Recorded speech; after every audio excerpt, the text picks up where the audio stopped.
Sergeants, if you can begin your recording, please. PC recording rolling. Cloud started. Backup is rolling. Excellent. Thank you much. Good morning and welcome to today's remote New York City Council committee hearing of general welfare. At this time, would all panelists please turn on their video? To minimize disruption, please silence your electronic devices. And if you wish to submit testimony, you may do so at testimony@council.nyc.gov. Once again, that email address is testimony@council.nyc.gov. Thank you very much for your cooperation. We are ready to begin. Good morning, everybody. Here, I'll gavel in. Good morning, everybody, and welcome to this hearing of the City Council's Committee on General Welfare. As you may have seen, some of the Council's committees have been reorganized, and issues related to juvenile justice are now within the purview of the General Welfare Committee.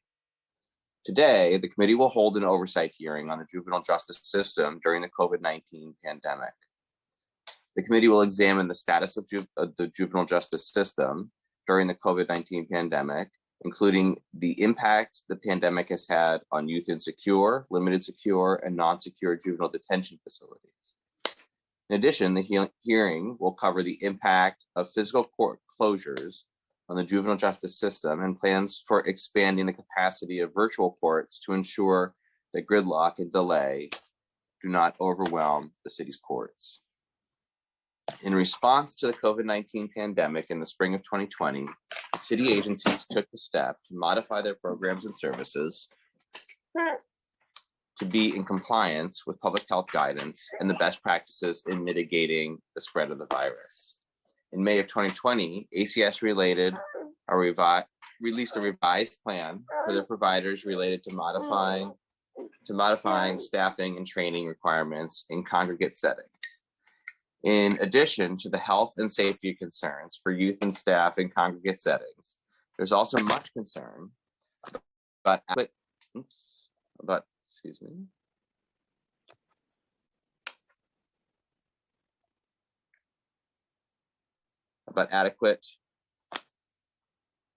sorry, obviously doing two things at once here.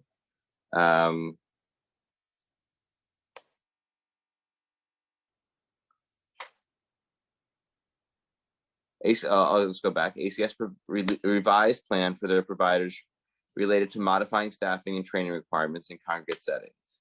In addition to the health and safety concerns for youth and staff in congregate settings, there's also much concern about adequate access to remote learning for youth in these detention settings.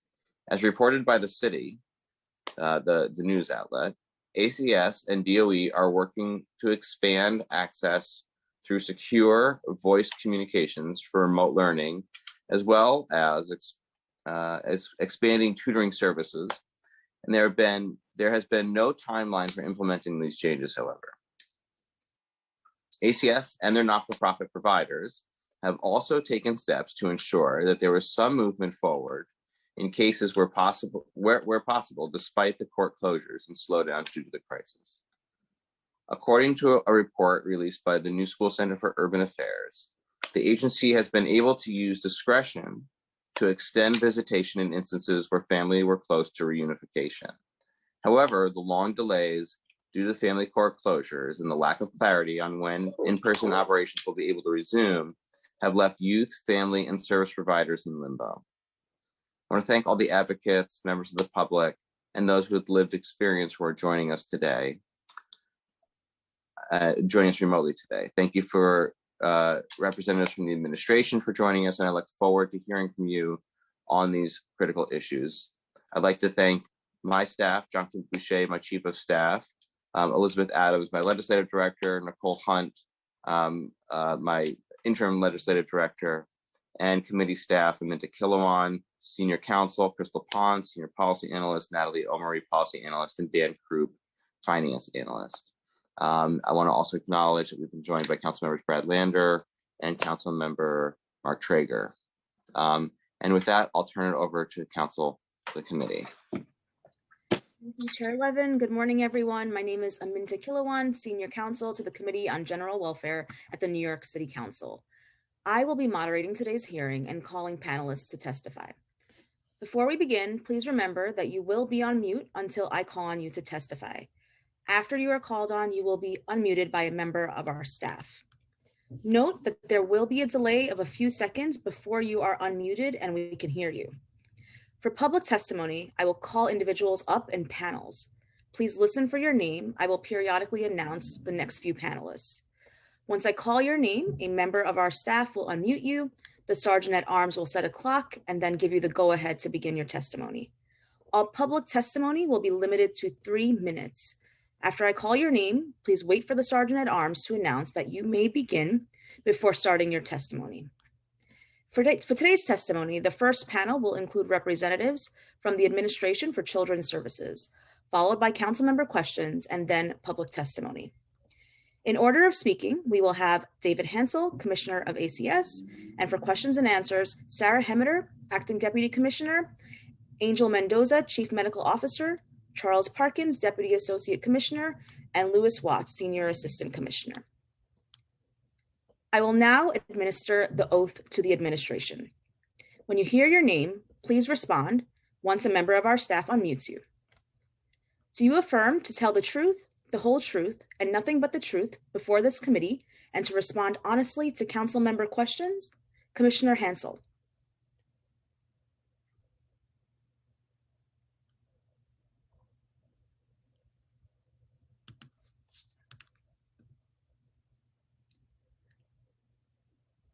It appears that Commissioner Hansel is labeled as Stephanie Gendel. Flagging that for our staff. Yes, my apologies. We're having some technical audio difficulties here. Can you see me on the Yes. video? Okay. Yes, Yes, I do. I think you clearly hear well. So you Thank get on the video wire. Thank you, Commissioner. Deputy Commissioner Hemmeter. I do. Chief Medical Officer Mendoza.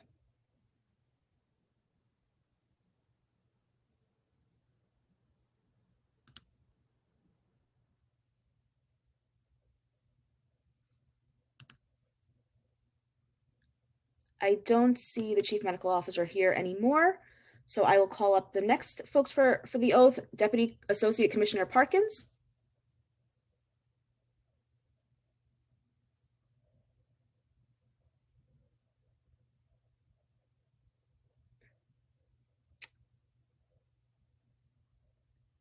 Deputy Associate Commissioner Parkins needs to be unmuted. Okay, you are unmuted. Thank you. Yes, I do. Thank you so much. And finally, Senior Assistant Commissioner Watts. Yes, I do. Yes, I do. Thank you. Okay, Commissioner Hansel, you may begin.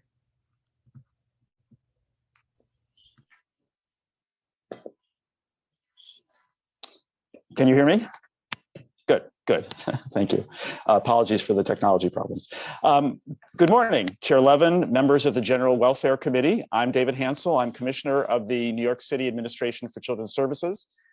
With me today, as you just heard from ACS, are Sarah Hemmeter, who is our Acting Deputy Commissioner for our Division of Youth and Family Justice, Dr. Angel Mendoza, who is also having some technical problems, but hopefully will be on in time for the Q&A.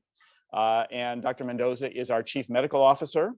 Also with us are Charles Parkins, who is our Deputy Associate Commissioner, and Louis Watts, our Senior Assistant Commissioner in DYFJ. We very much appreciate the fact that this committee has exercised oversight for many years of our child welfare and early childhood education programs, and we're delighted that the committee now has jurisdiction over our Juvenile Justice Division. As you'll hear, we worked very hard to weave the principles, the programs, and the services of child welfare into our youth justice work so that we can empower youth with the tools that they need to turn their lives around. We're grateful for the opportunity to testify before this committee about ACS's juvenile justice system and how we've responded to the unprecedented COVID-19 health crisis. New York City's juvenile justice system safely serves youth through a trauma-informed lens in the community wherever possible, and with appropriate structure and supports in place. DYFJ oversees services and programs for youth at every stage in the juvenile justice continuum. And that continuum includes our community-based services for youth who are at risk of delinquency, as well as for their families. We also provide secure detention services and non-secure detention for youth who've been arrested and whom the court has ordered to be detained while awaiting resolution of their cases. This past decade has seen two major progressive reforms in juvenile justice in New York City and state. Since 2012, with the enactment of Close to Home, New York City juvenile delinquents who are adjudicated by the court to have committed offenses are no longer placed in Office of Children and Family Services facilities far from their homes, but instead are placed with ACS in small home-like settings in or very near the city, where we provide therapeutic services to those youth and their families while their young people are in residential care and upon their return to the community. Second, and long overdue, as of October 1st of last year, New York State has finally caught up to the rest of the country as the 2-year process to raise the age of criminal responsibility from age 16 to age 18 has been completed. Today, all newly arrested 16 and 17-year-olds are now treated as juveniles in the justice system. In New York City, no 16 or 17-year-old has been held at Rikers Island since October 2018. If they are ordered to be detained, they are now detained at one of ACS's juvenile detention programs. We've made significant strides to improve the lives of children and families involved in the juvenile justice system, with a special focus on keeping young people strongly connected to their families and their communities, and by pairing youth and families with the individualized supports that they need to help them succeed. Through our collaboration with numerous city partners, including NYPD, the Department of Probation, the Department of Education, the Department of Youth and Community Development, and the Mayor's Office of Criminal Justice, as well as the City Council, advocates, and providers, we've improved the prospects of justice-involved youth while enhancing public safety outcomes that affect all New Yorkers. Despite the many challenges that COVID-19 has presented, we've worked very closely with our provider community to adapt our entire continuum of juvenile justice programs to meet the needs of youth and their families while conforming to the public health demands of this unique time. Our community-based alternative programs continue to offer prevention and diversion services to safely keep youth out of the justice system and supported in their homes and with their families. Our detention system has taken extraordinary measures to keep both children and staff safe while providing the programming and supports that youth need to thrive. And our Close to Home program of residential placement and aftercare has effectively adopted public health protocols and is continuing to serve adjudicated youth, helping them safely transition back to the community. Protecting the health and safety of youth and staff in our detention and Close to Home programs has remained our top priority throughout the pandemic. As we'll discuss in more detail in the testimony, we've closely followed evolving public health guidance by implementing new protocols and procedures to protect the health and safety of the youth in our care and the dedicated staff who work with them each and every day. I'd now like to provide an overview of our juvenile justice continuum, beginning with our programs to keep youth out of the justice system through diversion and community-based programs, through our detention programs for youth awaiting adjudication of their cases, and ending with our Close to Home program for youth who have been ordered into placement by the court. Our goal is always to keep young people out of the juvenile justice system when that is safely possible through community-based services. We know that the best way to intervene positively in the lives of young people is to engage with the whole family. In New York City, our Family Assessment Program, or FAP, is a diversion program that's available to families of youth up to age 18 to help avoid involvement in the juvenile justice or the child welfare systems by providing therapeutic services grounded in a child welfare framework. Our services support families to address difficult teenage behaviors, such as skipping school, using drugs, running away from home, and/or struggling with mental illness. To minimize court involvement, families in New York City must first participate in FAP services before filing a person in needs of supervision, or a PINS, petition in court. We also administer the Juvenile Justice Initiative, JJI, which serves youth adjudicated as juvenile delinquents who are under probation supervision as an alternative to placement. Specifically, JJI provides intensive services to youth in their communities rather than through placement in a custodial setting. JJI helps parents develop skills to support their children, enforce limits, and steer them towards positive peers and activities.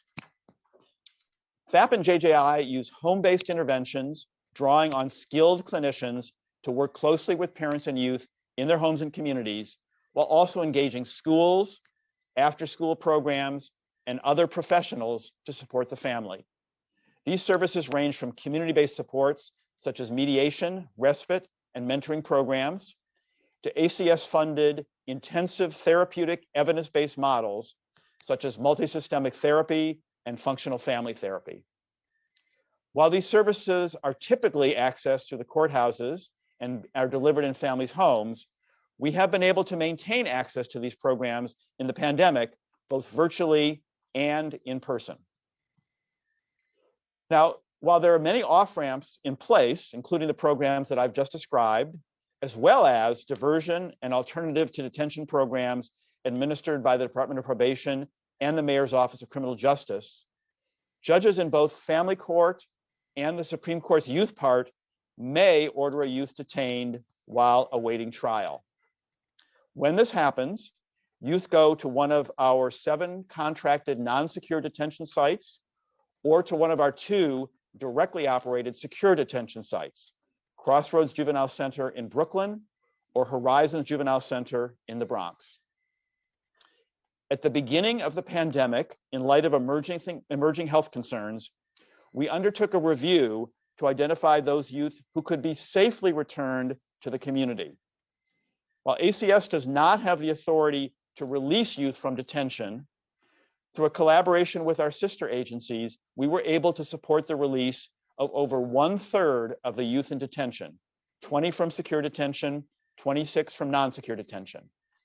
Today, currently, there are 32 youth at Horizon, 74 youth at Crossroads, and 18 youth in non-secure detention. All of these youth have been ordered detained by either a family court judge for juvenile delinquents or a judge in the youth part of the Supreme Court for juvenile offenders and adolescent offenders. By law, a youth charged as a juvenile delinquent, or a JD, is a young person who's accused of committing a crime, an act that would be a crime if committed by an adult.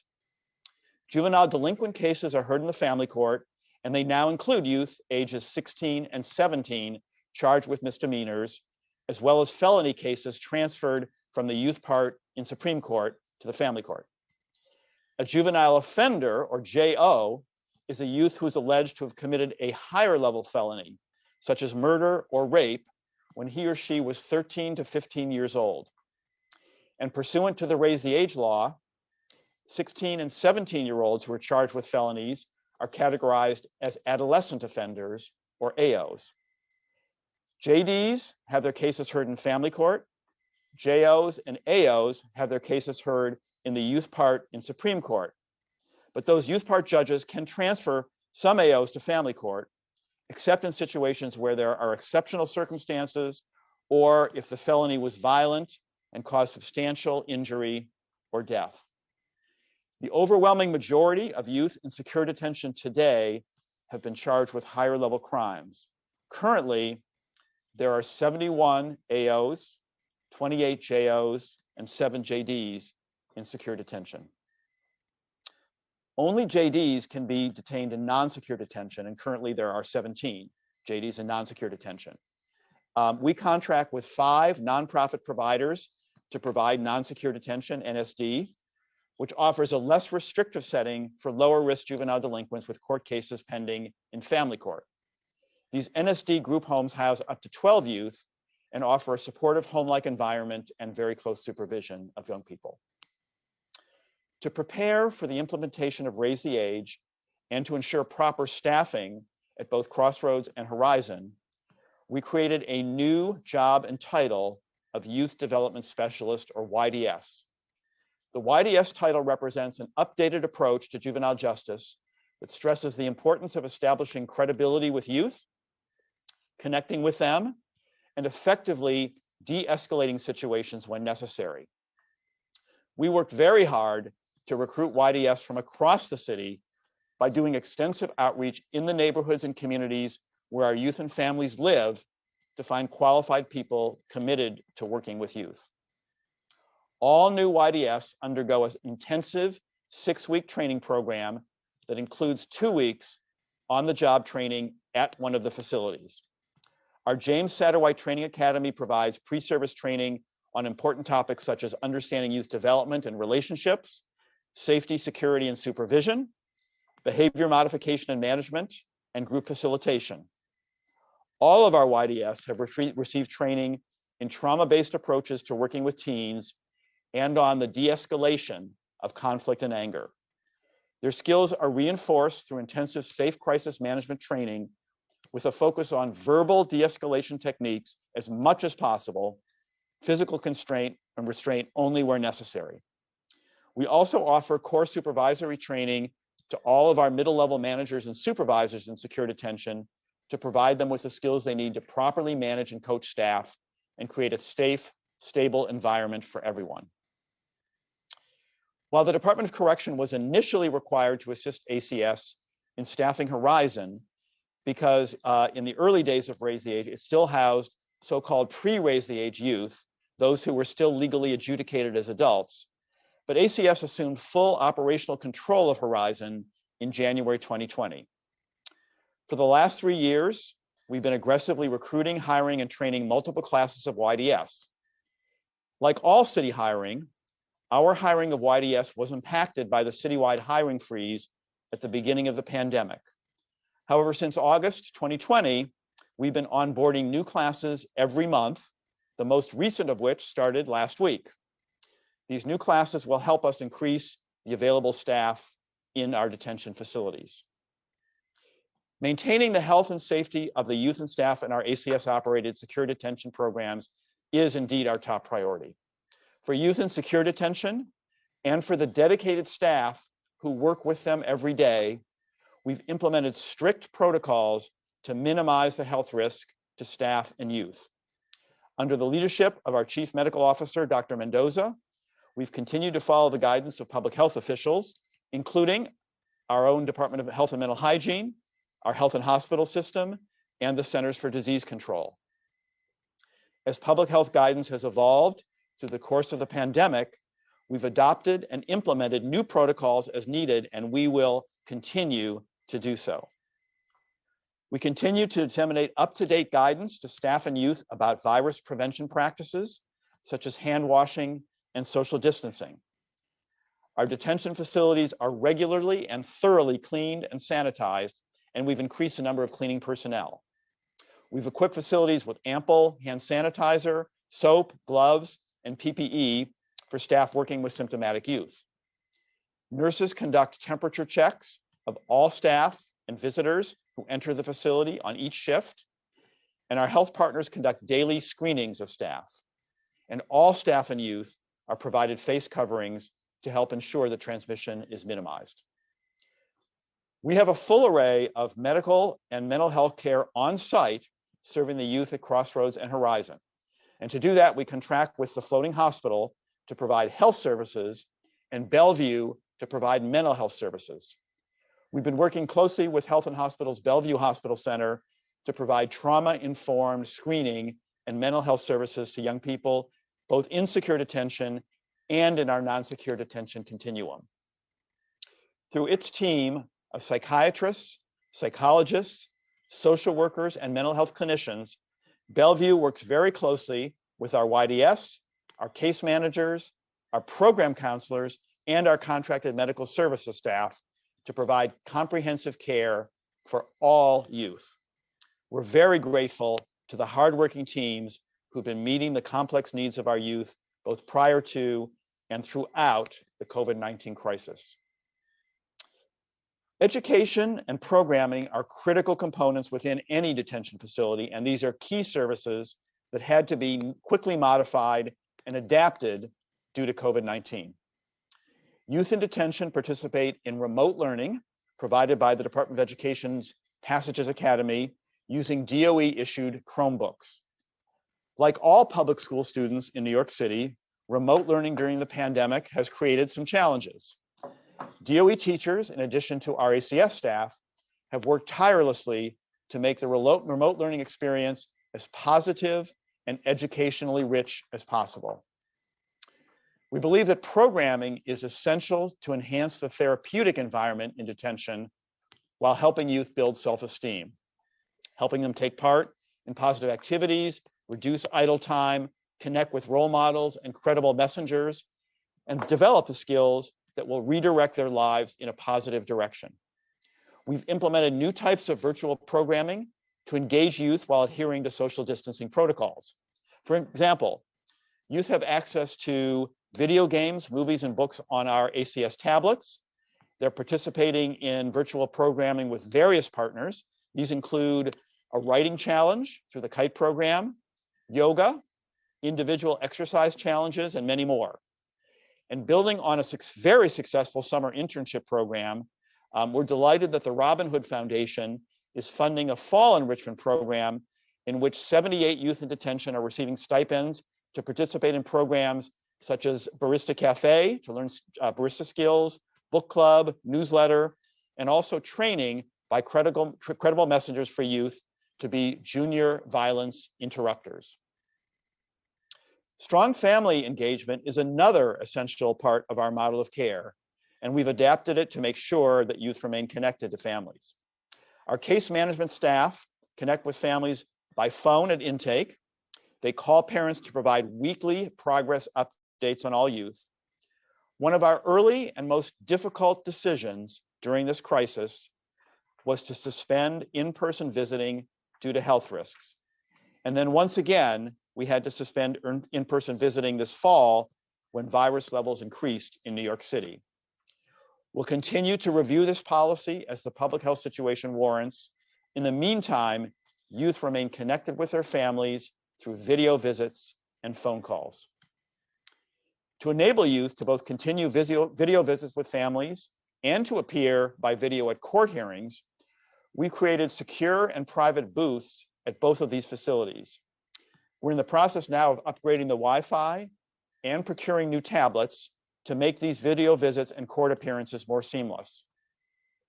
Since the start of the pandemic, we've arranged for about 3,500 video visits and approximately 2,500 video court appearances for youth in detention. As has always been the case, youth have access to free phone calls. They can write and send unlimited letters to parents and family members, and they can make unlimited calls to their attorneys. Especially during these trying times, we believe it's crucial to provide structure for youth and maintain our youth-focused model of care. And as discussed, youth in detention continue to receive high-quality medical and mental health care, access to education and programming, and maintain connections with their families. Now let me finally move on to close to home. In 2012, New York State and New York City partnered to create this program, which is now our juvenile placement system in which adjudicated juvenile detention delinquents are placed in residential programs near their homes, their schools, and their communities. Our close to home non-secure and limited secure placement residences are located at 28 sites throughout the city and in Dobbs Ferry. These are run by 7 nonprofit provider agencies. Close to home is grounded in a child welfare framework, and all of our providers are deeply experienced in serving the complex needs of youth in our care. Despite raising the age of criminal responsibility, ACS has actually seen a decline in the close to home census. In the last 5 years, we've seen admissions to close to home decrease by 54%. Prior to Close to Home, there were 540 New York City youth placed in upstate juvenile placement settings run by the state. In 2018, by comparison, there were 110 youth placed in Close to Home. Currently, there are 72 youth in Close to Home placement and 34 who are on aftercare. All of our Close to Home programs offer structured residential care for youth in a small, supervised, and home-like environment. In contrast to the traditional larger juvenile placement facility model, Close to Home programs have been intentionally designed to enhance participation in programming while preserving the safety and security of youth, staff, and the community. Close to Home allows for engagement to occur simultaneously with the youth, the family, and the community to ensure that the factors leading to juvenile justice system involvement are addressed before the youth returns to the community. In partnership with the Department of Probation, we've adopted a risk-need responsivity, or R&R framework, and an evidence-based assessment tool, the Youth Level of Services, or YLS, to guide our intervention and ensure that we reduce the youth's likelihood to recidivate. Every Close to Home program is required to implement an evidence-based therapeutic model that serves as the primary mechanism of behavioral support. Through the chosen program framework, youth address their interpersonal relationships, their communication skills, and their emotional regulation. Close to Home allows youth to be placed close to their families and home communities, which has made it easier to include the youth's family at every level of intervention. The pandemic has made integrating families more challenging, and on-site family visits are now limited due to rates of COVID positivity. Much like our residential foster care programs, however, Close to Home providers have integrated virtual visits to maintain the family connection. Youth and families have been equipped with all necessary devices to make virtual visitation possible. Youth in Close to Home participate in DOE's Passages Academy. Before the pandemic, those youth in non-secure placement attended either Belmont or Bronx Hope. Youth in limited secure placement attended school on site. Now, like many of their peers, they are participating in remote learning. DOE and ACS's providers have ensured that all youth have DOE Chromebooks and that all are provided with additional assistance as needed. At the start of the pandemic, we created 4 isolation sites for both youth in foster care and youth in Close to Home who might have been exposed to COVID-19 or tested positive for COVID-19.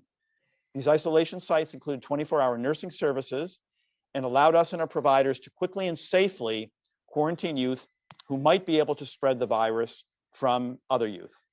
Currently, we have 2 isolation sites available to serve youth in foster care or Close to Home. One is in the Bronx, one is in Staten Island. Youth who are returning to the community receive aftercare supervision from their Close to Home provider. The goal of Close to Home aftercare is to build on the skills youth acquired while in placement and to help develop a network of support that will allow them to succeed in the community as they return. While in placement, youth form positive, trusting relationships with caring adults. These relationships are critical to facilitate each youth's growth, skill investment, skill development, and progress as they learn new ways of thinking and changing their behaviors. Residential providers build on these relationships with youth during aftercare, also leveraging broader agency resources and relationships that they may have with community-based organizations to supervise youth in the community with support from ACS to make sure that every youth's needs are being met. Now, given that it is New York State budget season, I do want to take a moment to remind you that the state has cut back its support for the most vulnerable children and youth in New York City, and for the youth in our juvenile justice continuum in particular. And the most recently proposed state executive budget adds additional cuts. When state legislation created Close to Home in 2012, the state committed funding up to $40 million to support New York City's program.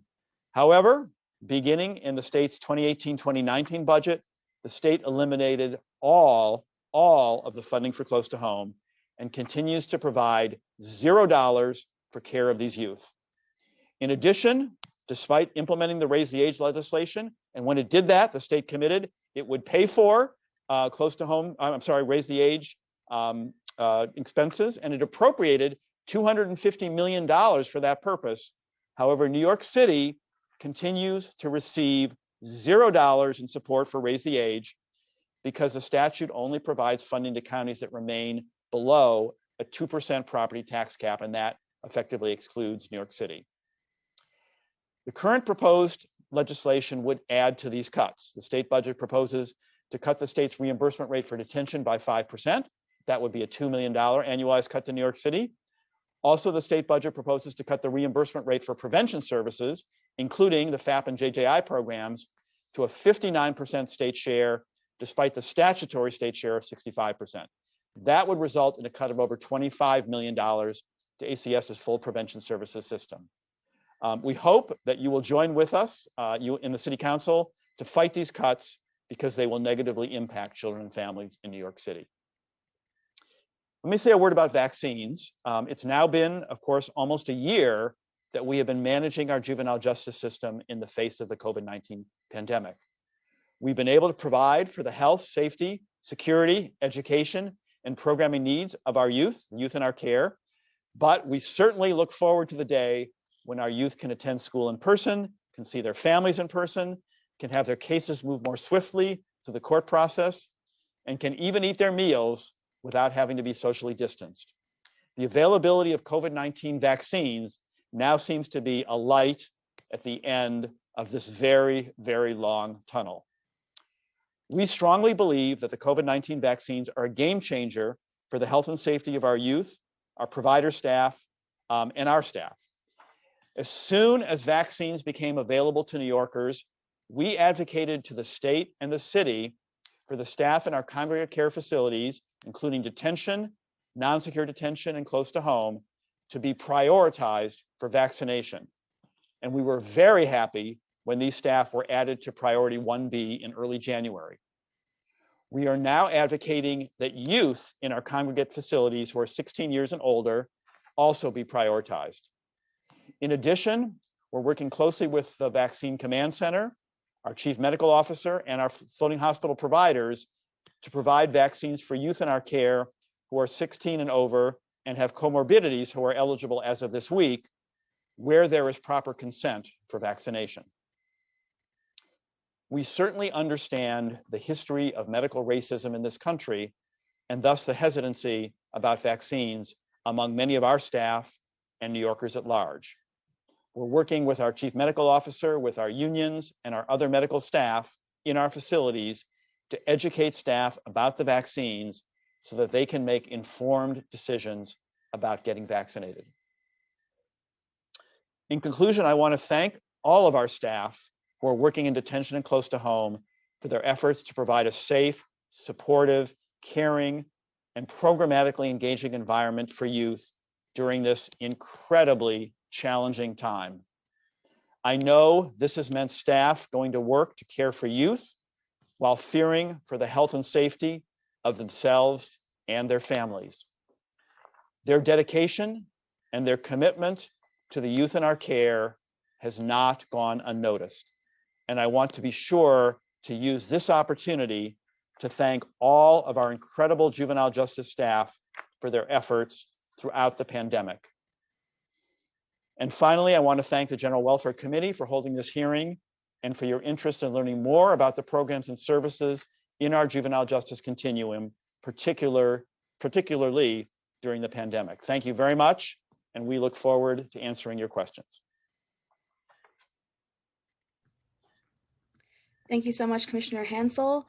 Before I turn over to Chair Levin for questions, I also realize that we have been joined by Chief Medical Officer Angel Mendoza, who had technical difficulties while we were administering the oath. So I'll do that now so that we don't have any issues during the Q&A and have to re-administer then.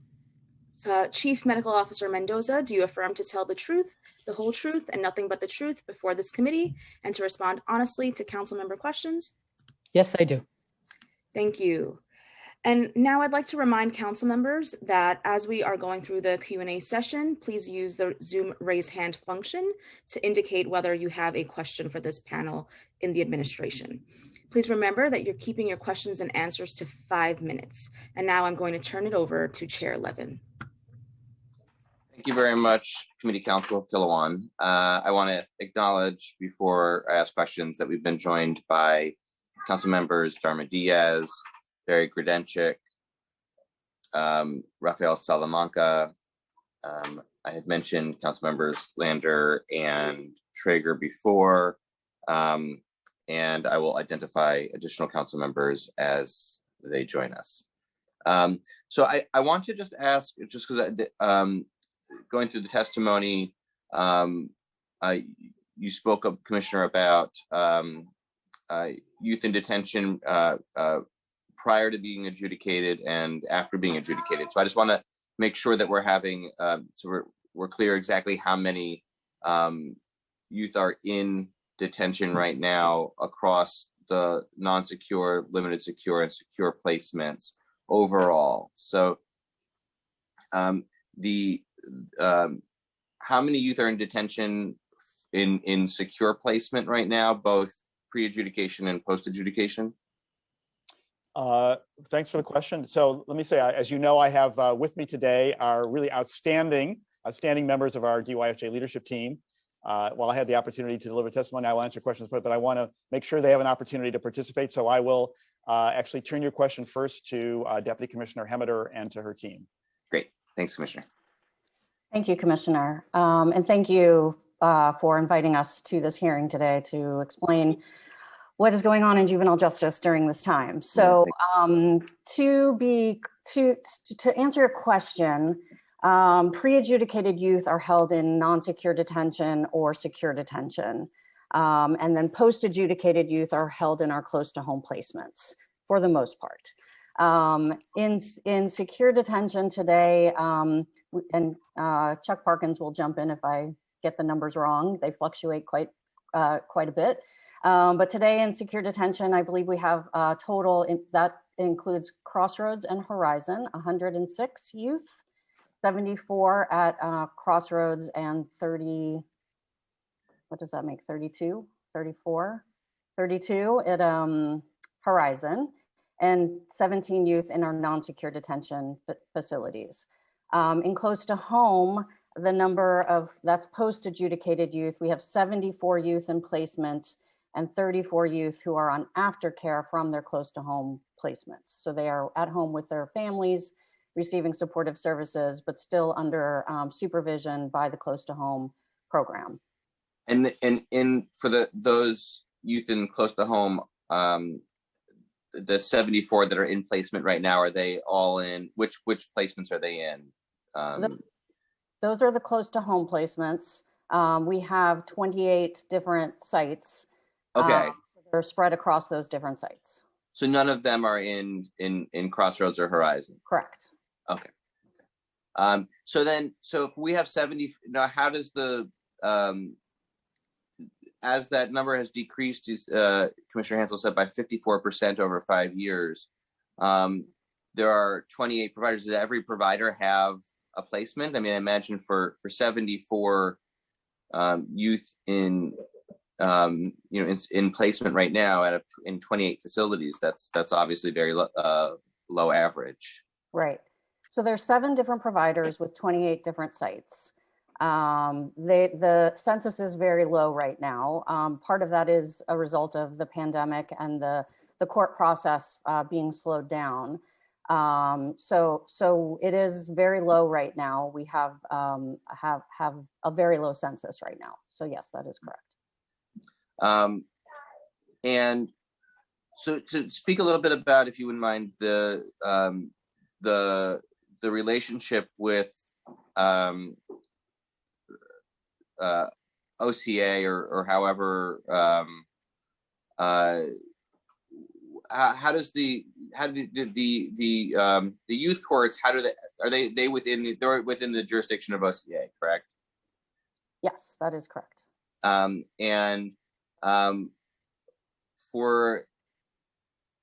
Are we seeing a lot of I mean, how is this all kind of working right now as a system? How has that changed due to COVID? How many hearings are they having compared to prior to the pandemic, and how is that changing? Or how, I'm trying to think of a way to say this. How are we seeing the impact on communities? Are youth not getting the services they need? Are cases not getting adjudicated? Right. Yeah.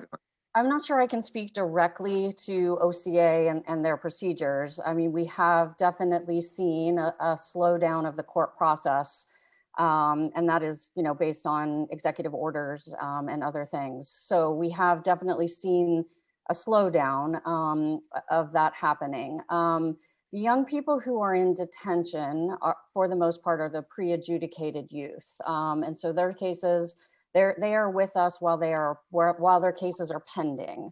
And the post-adjudicated kids are with close to home. So those cases have gone through the court system. They have reached disposition and are placed with us.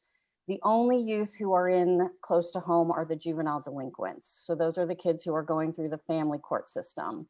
The AOs and the JOs, which make up the bulk of our detention facilities, are going through the Supreme Court youth parts.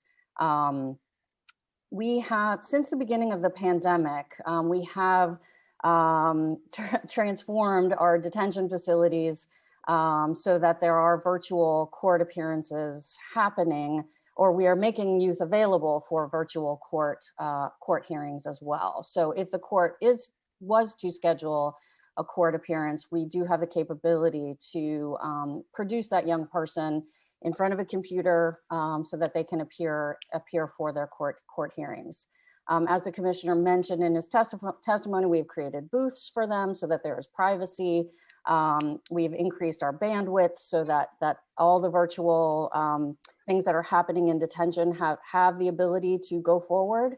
But we are producing the young people when the court requires us to do so. Is there an impact because of the slowdown in the court administration, that youth that are placed in detention are having their pre-trial or pre-adjudication detention extended because of that? And so are they basically being held in detention for a longer period of time than they otherwise would have, in secure placement? Is that a concern, that they're basically being held prior to adjudication for a longer period of time than they otherwise would have been? So that is a concern. We have seen the length of stay of young people in detention increase during the pandemic. So yes, that is a concern for us. Do you have data on that? What is the average length of stay? I do. I imagine that's in the MMR. In your reporting. I believe that is, yes. Yeah. But I can get that. While Deputy Commissioner Hemmeters is looking, I might just add a couple things just for clarity. One is, and this may be apparent, but just to say for sure, ACS, when a case has a youth has a case in court, ACS is actually not a party to that case. Our role is just to provide custody for the youth while the case is moving. So we don't have really any ability to influence that process. Yes. And Deputy Commissioner Henry referred to executive orders. What she was referring to is the fact that the governor throughout COVID has issued a whole series of executive orders, which among other things have waived Speedy Trial Act requirements. So the time limits that normally apply to cases in court have been waived under the governor's executive orders. So that's one of the reasons why the cases of youth in our care have not moved as quickly as they would normally do. Right. You're right. I don't mean this in a pejorative way towards ACS, but my concern is that youth are languishing in ACS custody, for extended periods of time because of exactly what you just said, which is a waiving of the speedy trial requirements by executive. Yeah, I think we completely agree, Councilmember. We want youth to be in detention for as short a period of time as possible and get their cases adjudicated as quickly as possible. So we're in complete agreement with you. So in terms of the data, in July 2020, the juvenile offenders, which are the 13, 14, and 15-year-olds who are charged with serious crimes, the average length of stay is 97 days. The juvenile delinquents are 14 days, so they do not stay with us as long as the other populations.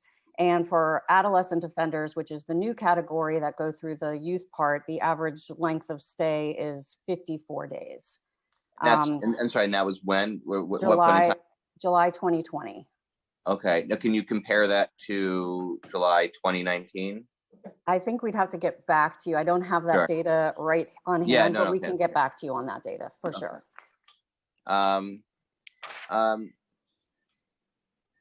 I'll just ask a couple more questions and I'll turn it over to my colleagues. We've also been joined by Councilmember Gibson, by the way. So thank you for joining us, Councilmember Gibson. I wanted to ask about the range of diversion programs or alternatives to incarceration or alternatives to detention.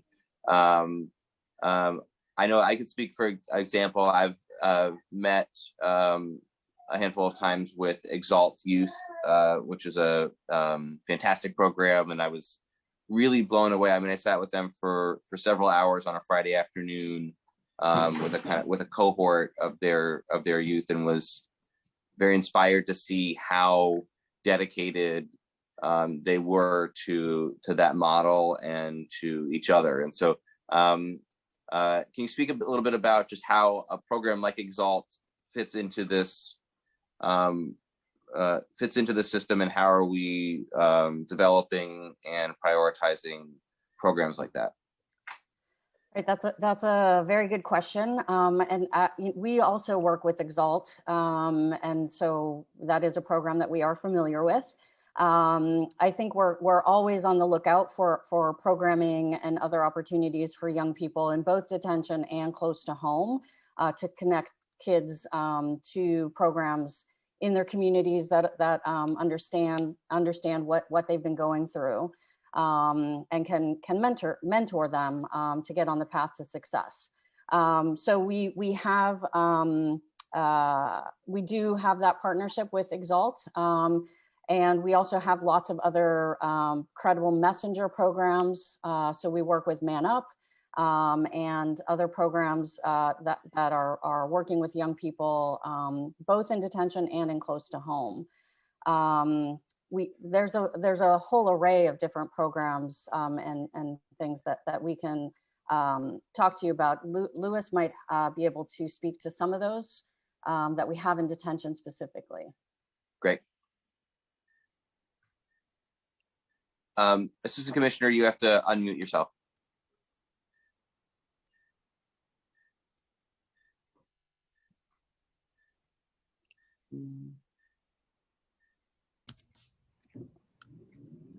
Just to our staff, a Senior Assistant Commissioner Watts needs to be unmuted. Okay. Okay, here we go. Can you guys hear me now? Yes. Great. Good morning, Chair. Good morning, council members. Good morning, committee.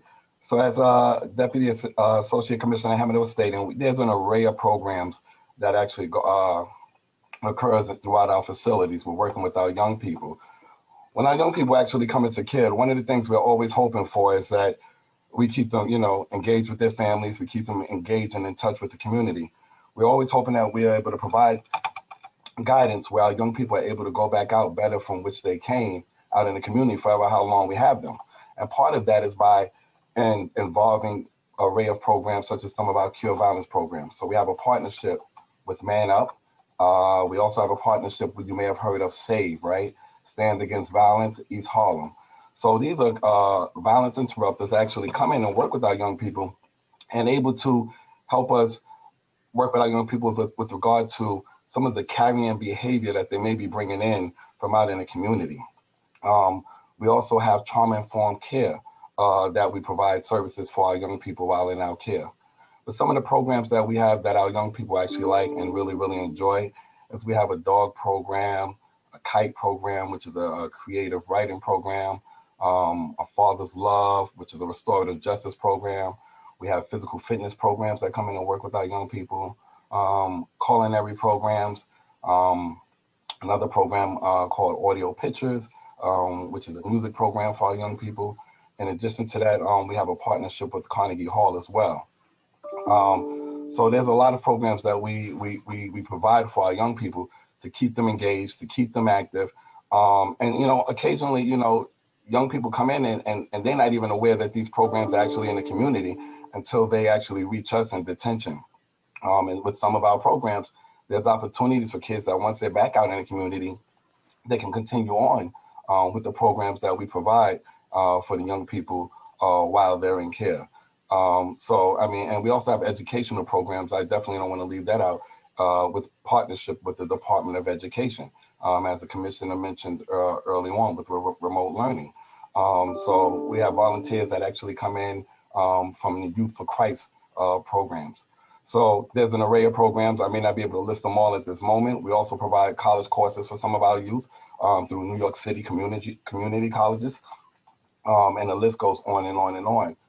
But the most important part about this is keeping our young people engaged, understanding that, you know, young people come from our communities.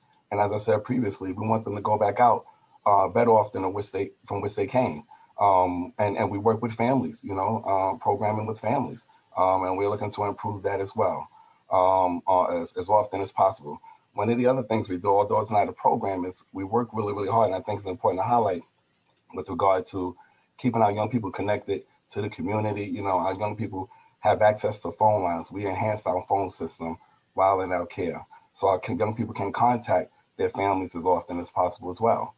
So it's always about keeping our kids fully engaged. If that answers the question that you're asking. It does. No, thank you. I mean, that was a pretty comprehensive view of it. Now, how do these programs work with the close to home programs as well? Is it the same? Is that level of access to programs the same in close to home as it is in pre-adjudication?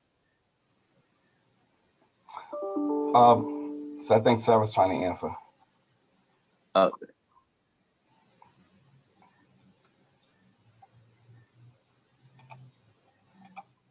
She's muted. I think acting deputy commissioner. Okay. Yeah, sorry, I was muted. Can answer. Yes. So we have a lot of the providers have a lot of partnerships with the same types of community programs in close to home as we do in detention. We also partner with DYCD to bring in programs for both detention and close to home. But the providers also, the close to home providers are also partnering with a lot of the same programs that we partner with in detention. So yes, the level of participation and partnership is similar. The providers often make their own connections outside of us, though. So they also are reaching out to the providers that are in the communities where the close to home facilities are. So they might have different partnerships than we have, but they are very similar to the ones that we have, if not the same. Can you list the close to home providers? You said that there are 7 close to home providers. Yep, I can try to do this off the top of my head. Or I'm just curious. I want to make sure that you get a clear sense of who they are. Sure. So the close to home providers are Children's Village, Good Shepherd Services, Martin DePorres, Rising Ground. Sorry, I'm gonna hang on. Let me think. It's not a quiz. Sheltering Arms. I know. Okay. Sheltering Arms. I'm sure I'm leaving somebody off. That's okay. So the reason that I ask is just to get a sense of making sure that there are organizations with the capacity to be able to make those connections. Those further connections to be able to have, and obviously those are organizations with long track records. Yeah. And, St. John's is the other one, so I just didn't want to leave them off. Of course. And how I was gonna have one more question around detention, and then I have one more question for Commissioner Hansel around budget. What's the relationship with the Department of Probation then? and how closely are you are you and Assistant Commissioner Watts working with your counterparts at probation to kind of align programming and align the whole mission and striving towards outcomes? So let me start that off. So we have a very strong partnership with the Department of Probation. And actually, when young people, these are juvenile delinquents, when the police bring those young people to detention, we have probation staff who are doing a risk assessment, evaluation or assessment of the youth at that time. So in order to determine whether they can be released into the community rather than being held in detention. So we have that partnership with them so that release can happen almost immediately when they are brought to us. So we have very strong alignment with them on those kinds of things. We also have built upon the work that they have done this on the close to home side, where they are using the risk assessment instrument called the Youth Level of Service, or the YLS, that the commissioner mentioned in his testimony, which focuses on a youth's criminogenic needs, risk and needs, to identify the different programs and services that will address those needs. So we have worked with them to continue the work that they are doing up front on an assessment of the youth to determine what services the young person needs if they do come to us in close to home.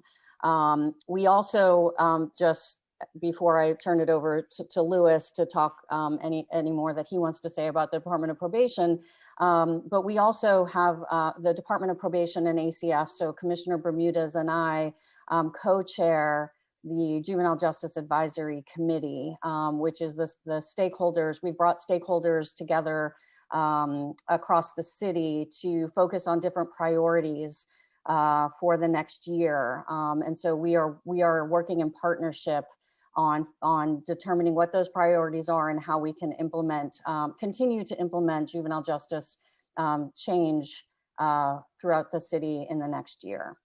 So we work very closely with them. Yes. I think, Sarah, I think you covered it.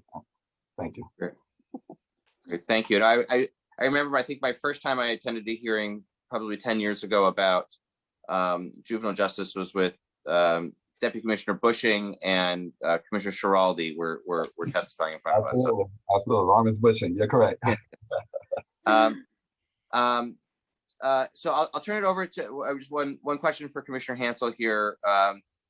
Commissioner, so you've been commissioner at ACS for 4 years now, or just about 4 years, as we were just talking about yesterday. And I don't think I've ever seen you as riled up as I saw you talking about the state budget and how they're shortchanging the system. Can you speak a little bit about what are they even saying? What is the state saying? What is OCFS saying? When we bring to them this equation where they are millions, tens of millions of dollars or more shortchanging New York City, and frankly, with something like that property tax cap, kind of seems like they're just kind of playing games with us, budget games. What are they even saying? Are they saying, sorry, you're just on your own, deal with it? Or are they saying, are they trying to pin it on us somehow? They do have a tendency of doing that, where they kind of try to spin it around and then make it seem like we're not doing something right. At least that's been my experience. Can you speak a little bit more about what are they even saying in response? Well, it's a great question, and I apologize if I seem too riled up about it, but I do get a little bit emotional. I can tell you're upset. Obviously, it's a perennial issue about how the state and the city should share financial responsibility for programs. It's something we go through every year. Obviously, we believe we provide high quality programming. We believe the state should support that, so we will always fight to protect the funding that we have. I think what is particularly concerning about what's happened in juvenile justice is it's not just about, sort of incremental change. It's about the state's, frankly, complete abandonment of its financial responsibility for these programs. I won't try to intuit what was in their minds in doing this. I will say though, when the state basically eliminated all funding for close to home, really about 3 years ago now, the rationale that was given at the time was that when close to home was started, it was started as a pilot program. The program was reauthorized by the state legislature in 2018, at which point the governor said that it was no longer a pilot, it was now permanent, and it was now New York City's responsibility to carry the full financial burden of the program. We actually scoured the legislative record about what happened when the program was created in 2012. We couldn't find anything in there that said it was created as a pilot program. We couldn't find anything that said that the state's financial support was intended to be temporary. So, we felt that the city had agreed and had very much wanted to take over this responsibility from the state. We think we serve young people better and close to home than they had previously been served in the state system. And the state agrees. The state just has issued reports on close to home and just issued also a report on Raise the Age about how successful these initiatives have been. So I don't think there's any disagreement between New York State and New York City that these programs have been successful in New York City.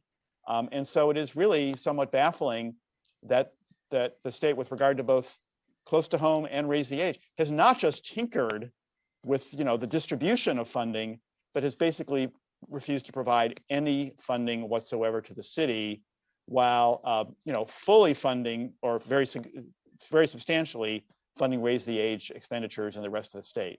That feels to us like a real abandonment of responsibility for young people in New York City, and that's why we think it's something that's very important for us to continue to talk about.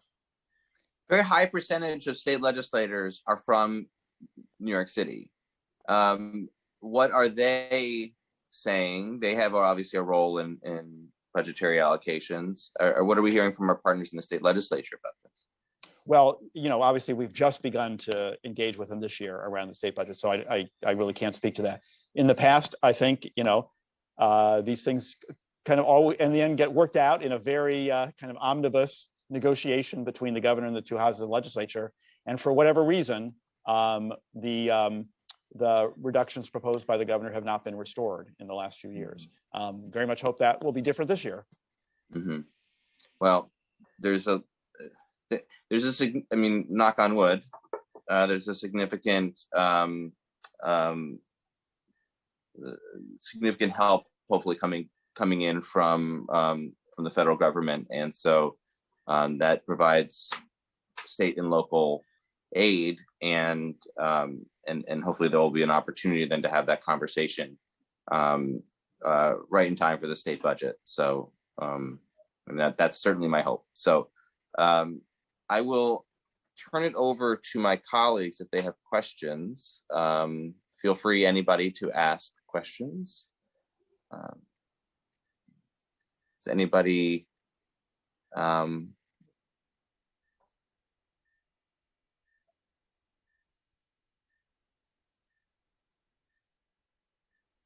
Councilmember Diaz. Good morning, and thank you for the extensive and detailed presentation. There were two organizations that were mentioned, and I'm just curious to know, within the 37 councilmatic district, because where I serve, I'd like to know if you'd be able to give me some numbers, and if not now, then a follow-up. Like I know you mentioned training the youth to be influencers, interrupters, which is something that it's dear to me, especially being that in the 37 councilmatic district, we do not have such a team established at this time. My understanding is that Man Up is participating, which is just down the street, across the street, down the block from my district. We share East New York together. So I'd like to know more specifically, again, doesn't have to be today, but sometime soon, as to what resources they're lending, what's the success rate, and just more, getting to more and more about it, and to know, again, like I said earlier, what impact does it have in the 37 council manager district itself. I'm looking to see the Bronxville piece of my community where I see needs more attention that it has received in the past years. Well, Councilmember, first of all, thank you very much for raising those issues. And we absolutely want to make sure that we are providing services to young people, no matter what part of New York City they come from. So we would be delighted to share that information. We don't have it at our fingertips today, but we'd be happy to. And what I might suggest is, if you're willing, we'd love to sit down with you and your staff and talk to you about the service providers that we work with in your district. And we can also talk about the youth in your district and how we are serving them in the program. So we would be happy to set up a time to do that and then respond with any information or data that you need. Thank you. I'll have someone follow up. Good, thank you. Thank you. I just want to mention one other thing, if I may.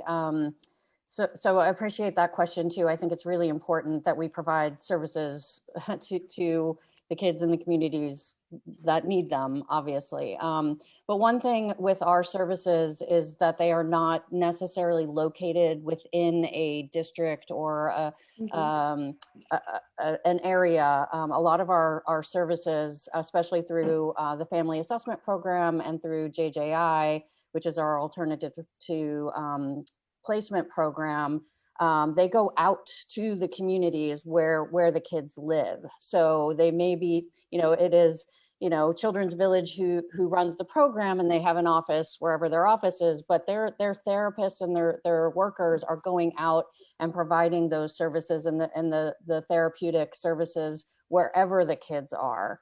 In their homes or in their communities. So we've been very intentional about thinking about how to get services out to communities, regardless of where the provider's office actually is.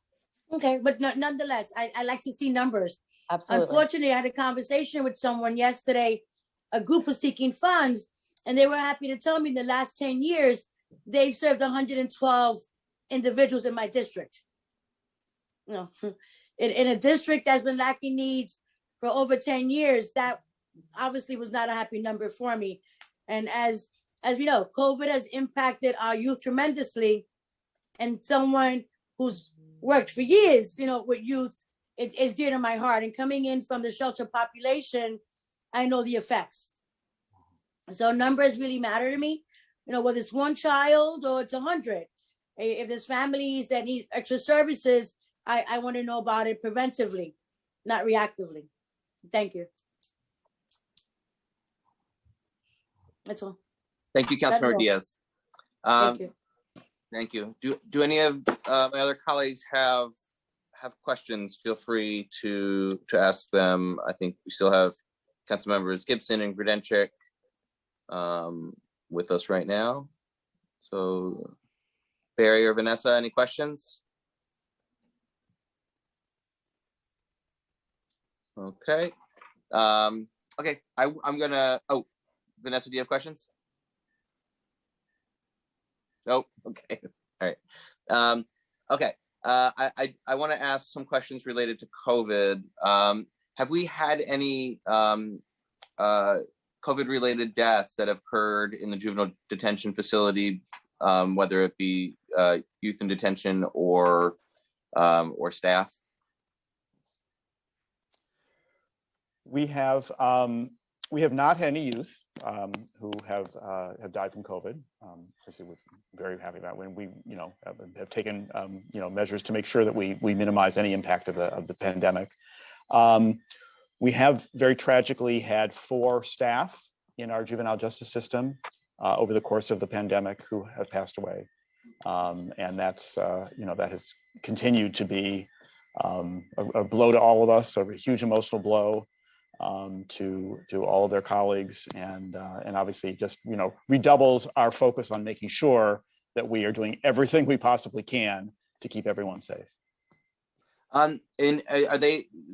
I'm sorry, you said in your testimony they are deemed eligible right now for the vaccine. The only youth or staff. I'm sorry, staff. Yes, staff are all eligible. We actually, as soon as the vaccines were available, and the state began, determining which groups were going to be eligible in Category 1A and then Category 1B, we began advocating actually in December for many of our ACS staff, but certainly all of our juvenile justice staff to be eligible. And we were really actually very pleased that they were among the early groups that were made eligible back. I think January 11th, I think was the date they were added to Category 1B. So yes, all of our staff now in the juvenile justice system, both our ACS staff and our provider staff who work in the congregate facilities are eligible.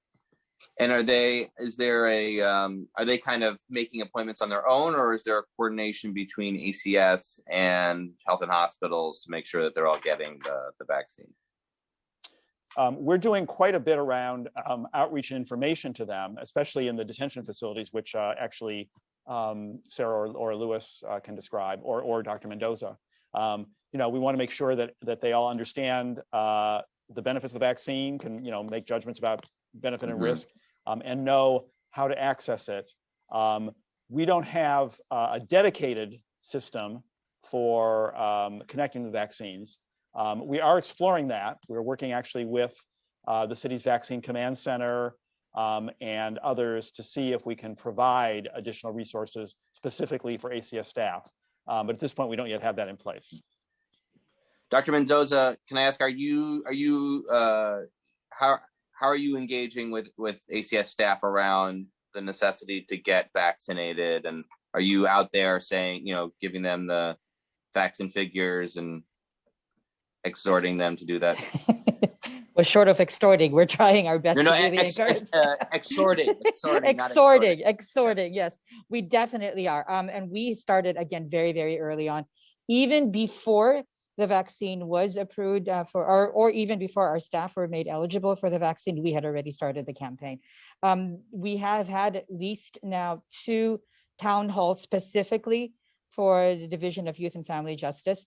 We have had already several town halls before that, generally for the staff.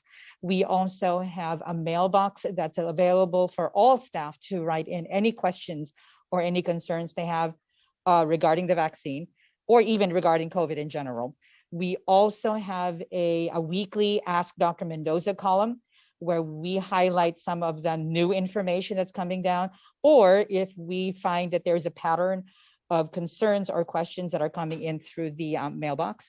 We also have released at least 3 fact sheets now, ranging from just the basic information back in January to more detailed information about how the vaccines were developed, and trying to also counter some of the myths or misinformation that people may have seen either through their communities or through the internet. We also have a lot of videos now that we have gathered, and we are planning to show that in loops, video loops at the facilities, at the detention facilities, as soon as we possibly can. And lastly, we have also gathered what we call our messengers, our credible messengers internally at ACS, those who have already received their vaccines, to then try to encourage others based on their experience. We're putting together videos, we're putting together some of their own pictures and selfies. Oh, and by the way, before I forget, because this is Black History Month, we are also addressing specifically some of the concerns and distrust that the African American community has against these vaccines and with medicine in general. And we have a panel prepared next week to address this specifically. In terms of coordination with the Vaccine Command Center, are they willing to go out there? And I mean, in other words, sometimes it's just having that access, or if there's on-site, on-site vaccination, so that they don't have to go through the rigmarole of going online and trying to track down appointments and all of that. Is that something that's being discussed? Yes, it is. In fact, we are very close to potentially starting our own vaccine distribution center. We have had several meetings already this week with the Vaccine Command Center, and we have a site visit actually happening today. So it's going to happen. Okay. It's just a matter of when, and we're just also figuring out supplies and logistics and all of that. So in addition to the column, the Ask Dr. Mendoza column, you could be get vaccinated by Dr. Mendoza on site. Sure, if they want to. And do we have a percentage of staff that's received a first dose? Are we tracking that? We haven't been tracking that, and I don't know that we can actually ask them if they have been vaccinated. That might be something that's legally we can't do. Yeah. Just so that I guess the reason I ask is just to kind of, we've seen data now, kind of aggregate data that's showing, a disparity among communities in the city, where some communities have vaccination rates of close to, over 10%. City Island has a vaccination rate of like, I don't know, I think it was like 16%, but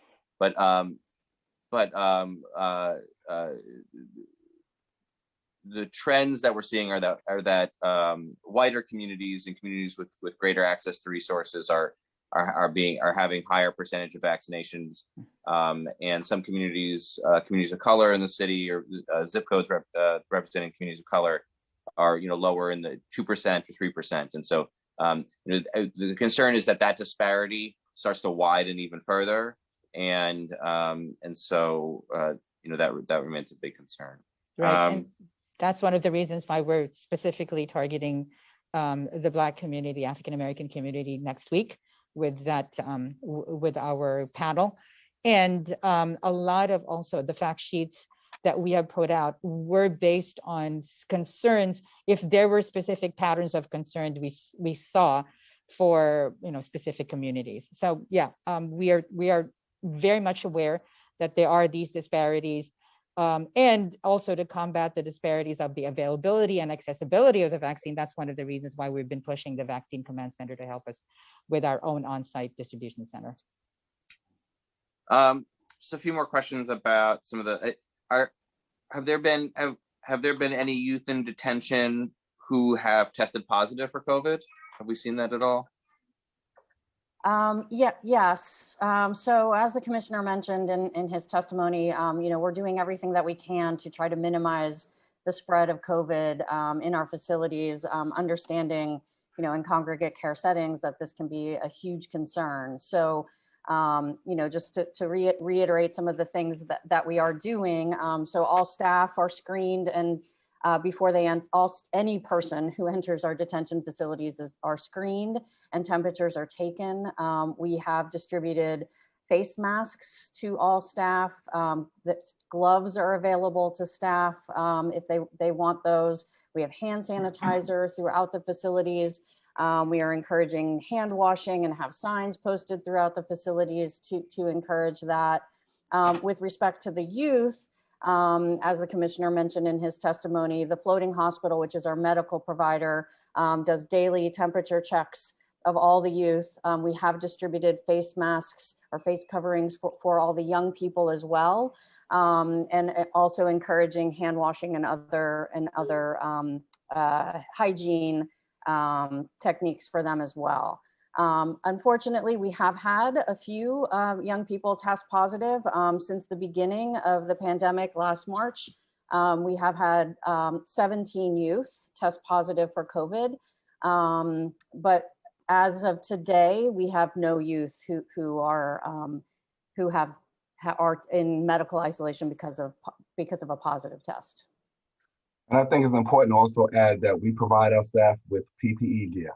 I mean, if there is a youth that have actually tested positive, all of our staff are required to be in full PPE gear. And there's also a proper disposable protocol with regard to disposing of the PPE gear.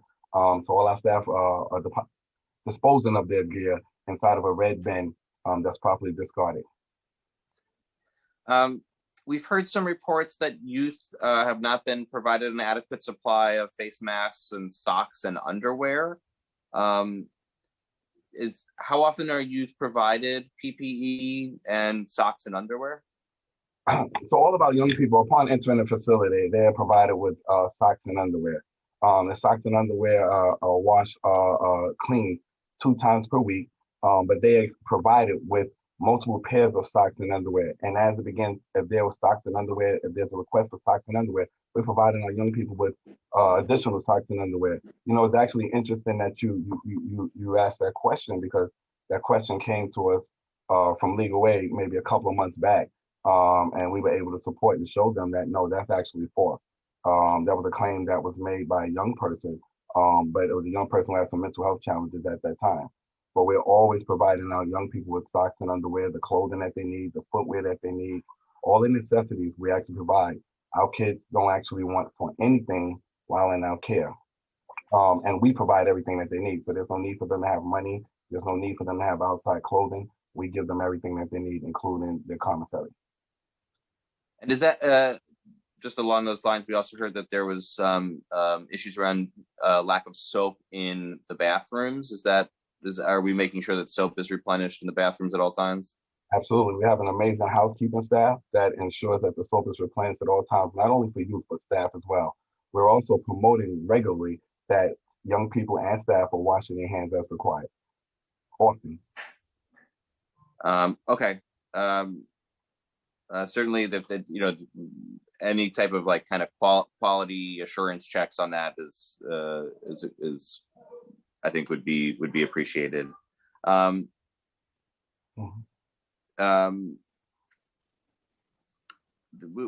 There's families and advocates have reported that students in juvenile detention sometimes lose access to their DOE laptops as punishment for what ACS determines to be misbehavior.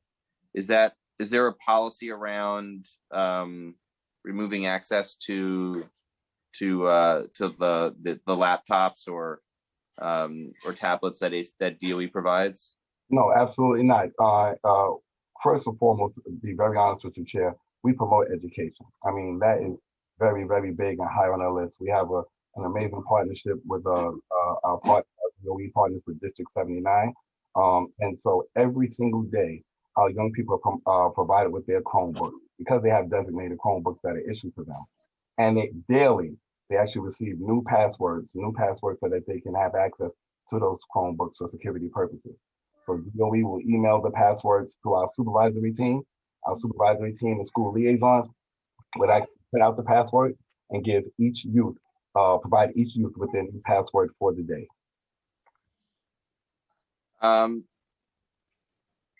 Since Raise the Age has been implemented, has Department of Corrections been fully transitioned out of Horizon?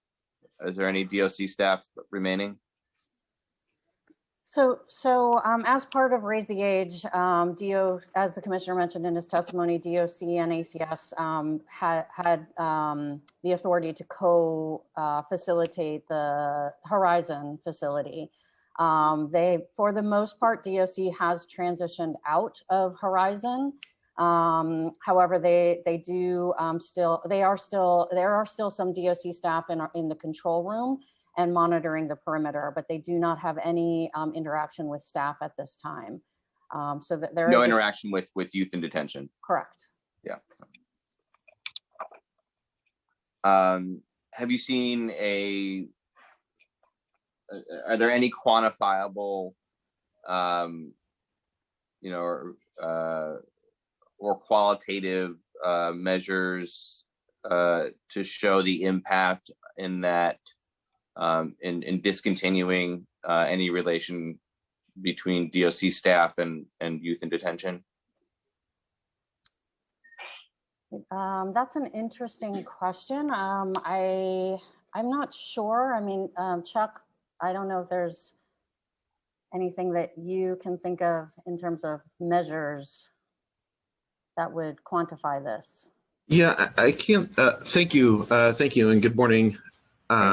Yeah, I can't think of any specific measures. I mean, we had a really good working relationship with DOC at Horizon, and we, you know, cooperated and worked with the kids together simultaneously. So the transition there took place over many, many months, and it was very slow and methodical and done purposefully. So we weren't, you know, severely disrupting the kids. So I think part of that lent to not having a significant dynamic change within the environment and the kids. So I think part of that kind of slow transition really helped us with that. I'm sure that there are some measures that do exist, but none that really are striking with us.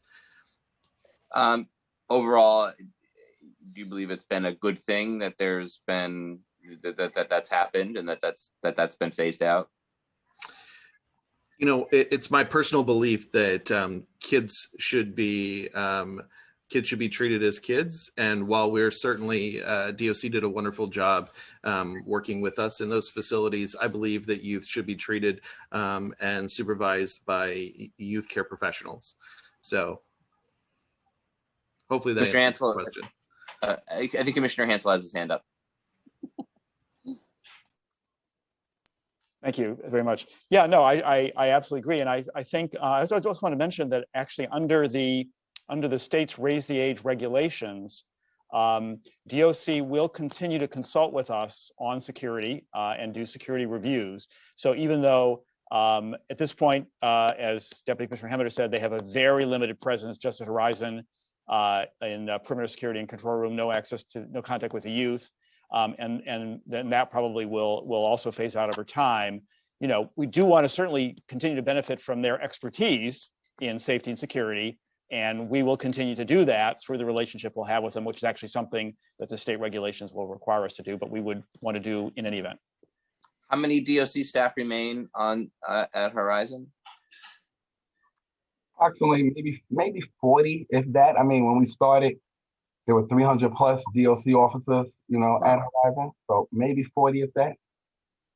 Gosh, there's 300 DOC staff for how many youth in detention? It was like they outnumbered the youth in detention. Well, no, at that time when it was raised the age, they were transitioning over from Rikers Island. Okay. With the youth that were coming from Rikers Island. So at that time, it was maybe 96 youth that was transferred over from Rikers Island at that time. So they brought their staff with the various tours that they have and monitoring the perimeter as well. And at that time, they had operational control of the facility. So from the 300 plus they had at that time, the few we have monitoring the perimeter now is maybe 40, if that. Yeah, I also just want to, while 40 also sounds like a large number, those are different shifts as well. So we do have to have the DOC staff there to cover all the different, for 24/7 operations. So they are there. They are not all there at the same time. Those are 3 shifts a day. DOC has 3 shifts a day, Louis? Maybe 4 shifts per day. They have the 3 shifts, the AM, the PM, and the night, and I believe they have an overlapping shift. Okay. Right? But they have people that may go on vacation. With the pandemic going on, if someone is not well, their staff is out. So I mean, like Sarah said, 40 may sound like a large number, but it's really, really small when you take into account the past days off, the various shifts. Yeah. Okay. A few more questions on close to home, and I realize this might be a difficult question to answer because of COVID and just understand, trying to anticipate what the future size of the program will be. But obviously we've seen, the numbers have come down so much. Strictly from a kind of a budgetary systems perspective, are we looking to phase out providers or phase out programs because of that kind of over capacity under capacity that we are at, under capacity in the system? Yeah. Oh, go ahead, Commissioner. I'll start and then Sarah. So it's a good question.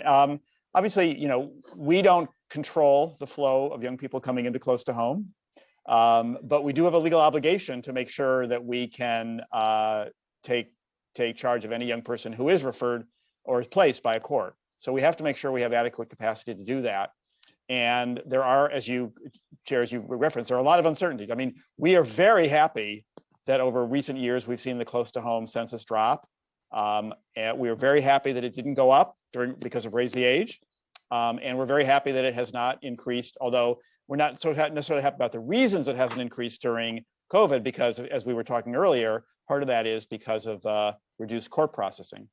So there are so many variables and so many uncertainties that we have to be sure we have adequate capacity to take custody of any young person that a court orders into juvenile justice placement. So we've got to basically, staff and budget for some degree of uncertainty. However, that doesn't mean that we're not planning for the future. We are doing that, and actually, we are approaching the point where we will be recompeting the entire close to home program. And I'll let Sarah speak to that in more detail. But as part of that, we really are looking at the program. We're looking at not just capacity, but the whole structure, service delivery. And starting later this year, we'll be initiating a process to consult with stakeholders about the future of the close to home program in all respects, including size and capacity. And Sarah, you may want to say more about that.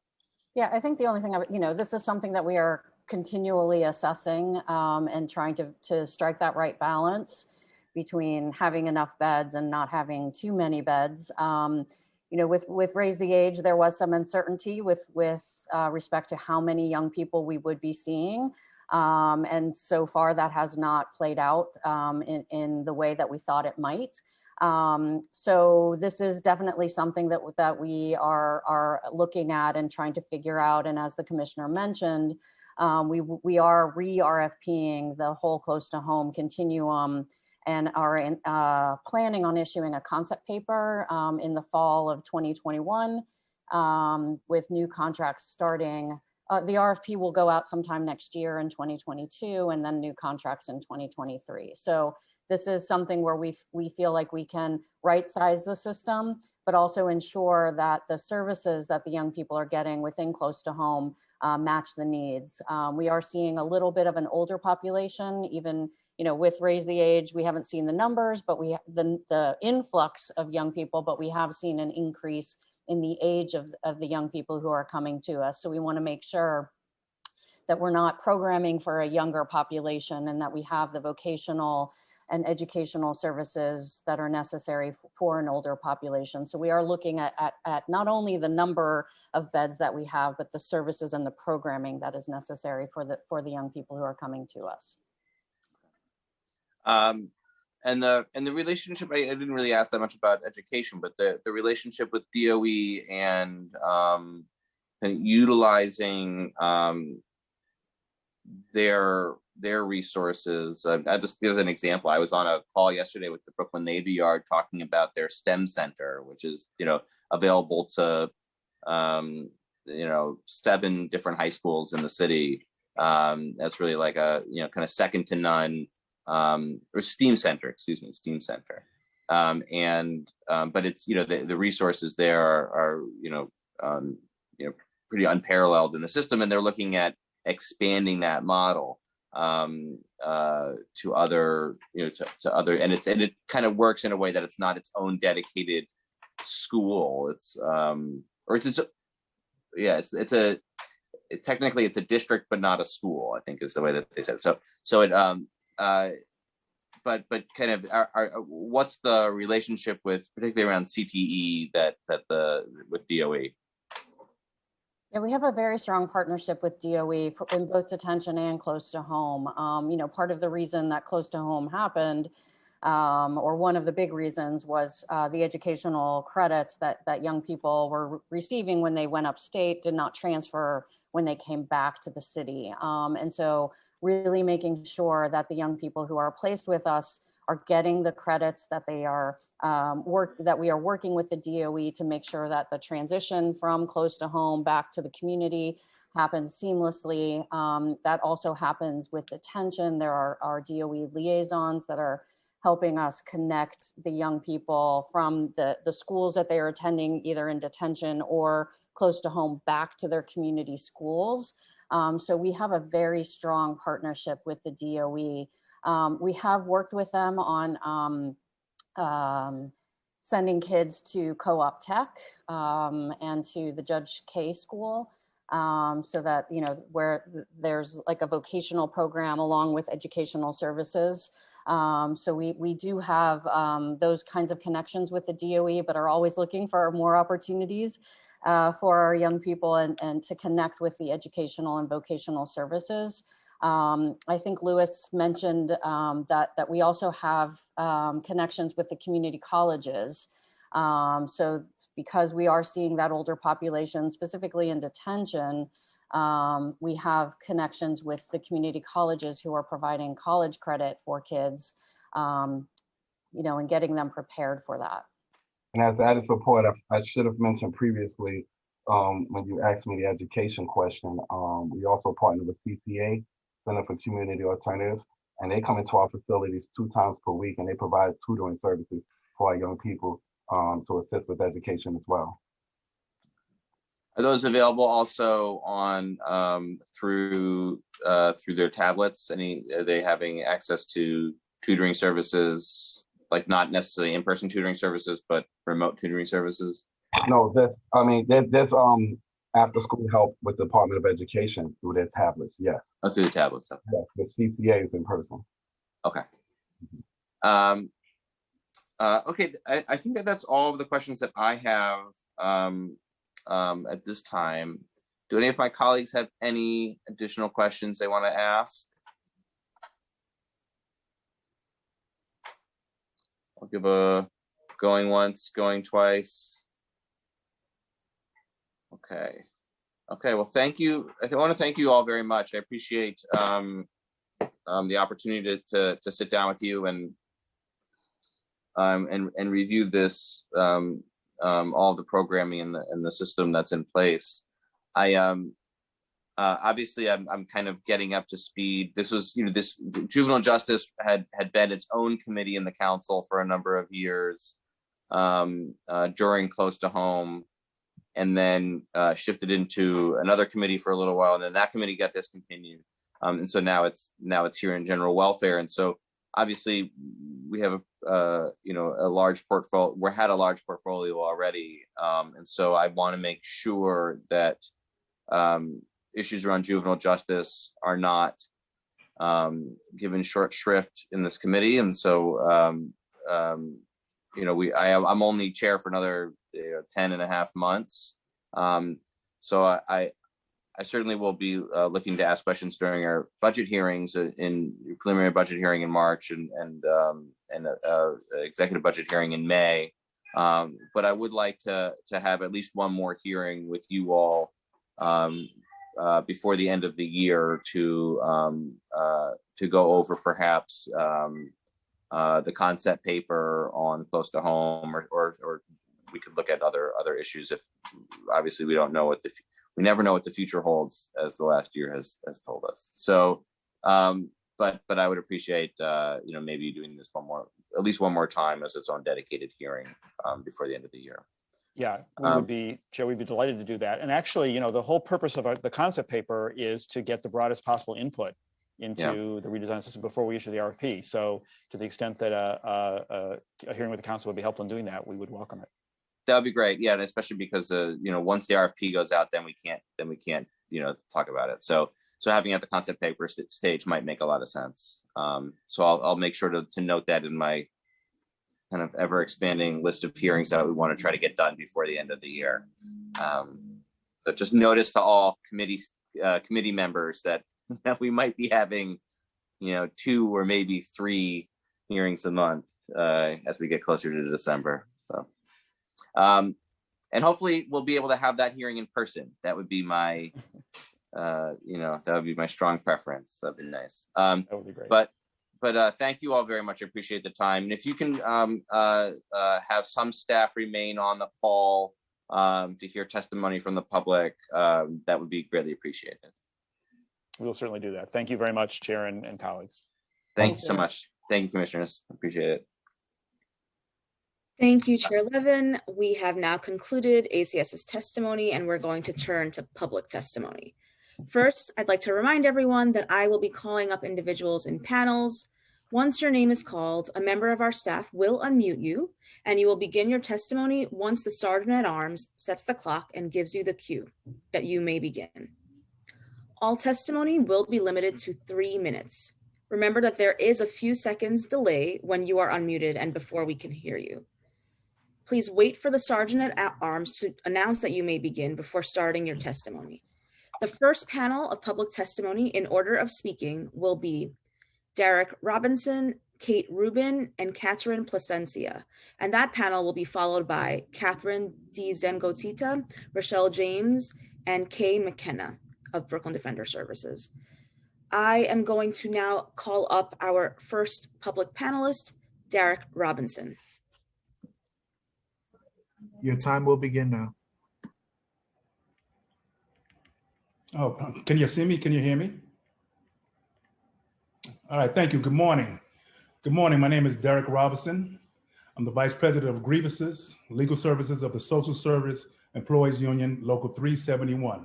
On behalf of President Anthony Wells and our 22,000 members that we represent, we would like to thank the chair, Councilman Stephen Levine, and the Committee on Juvenile Justice for the opportunity to give this testimony.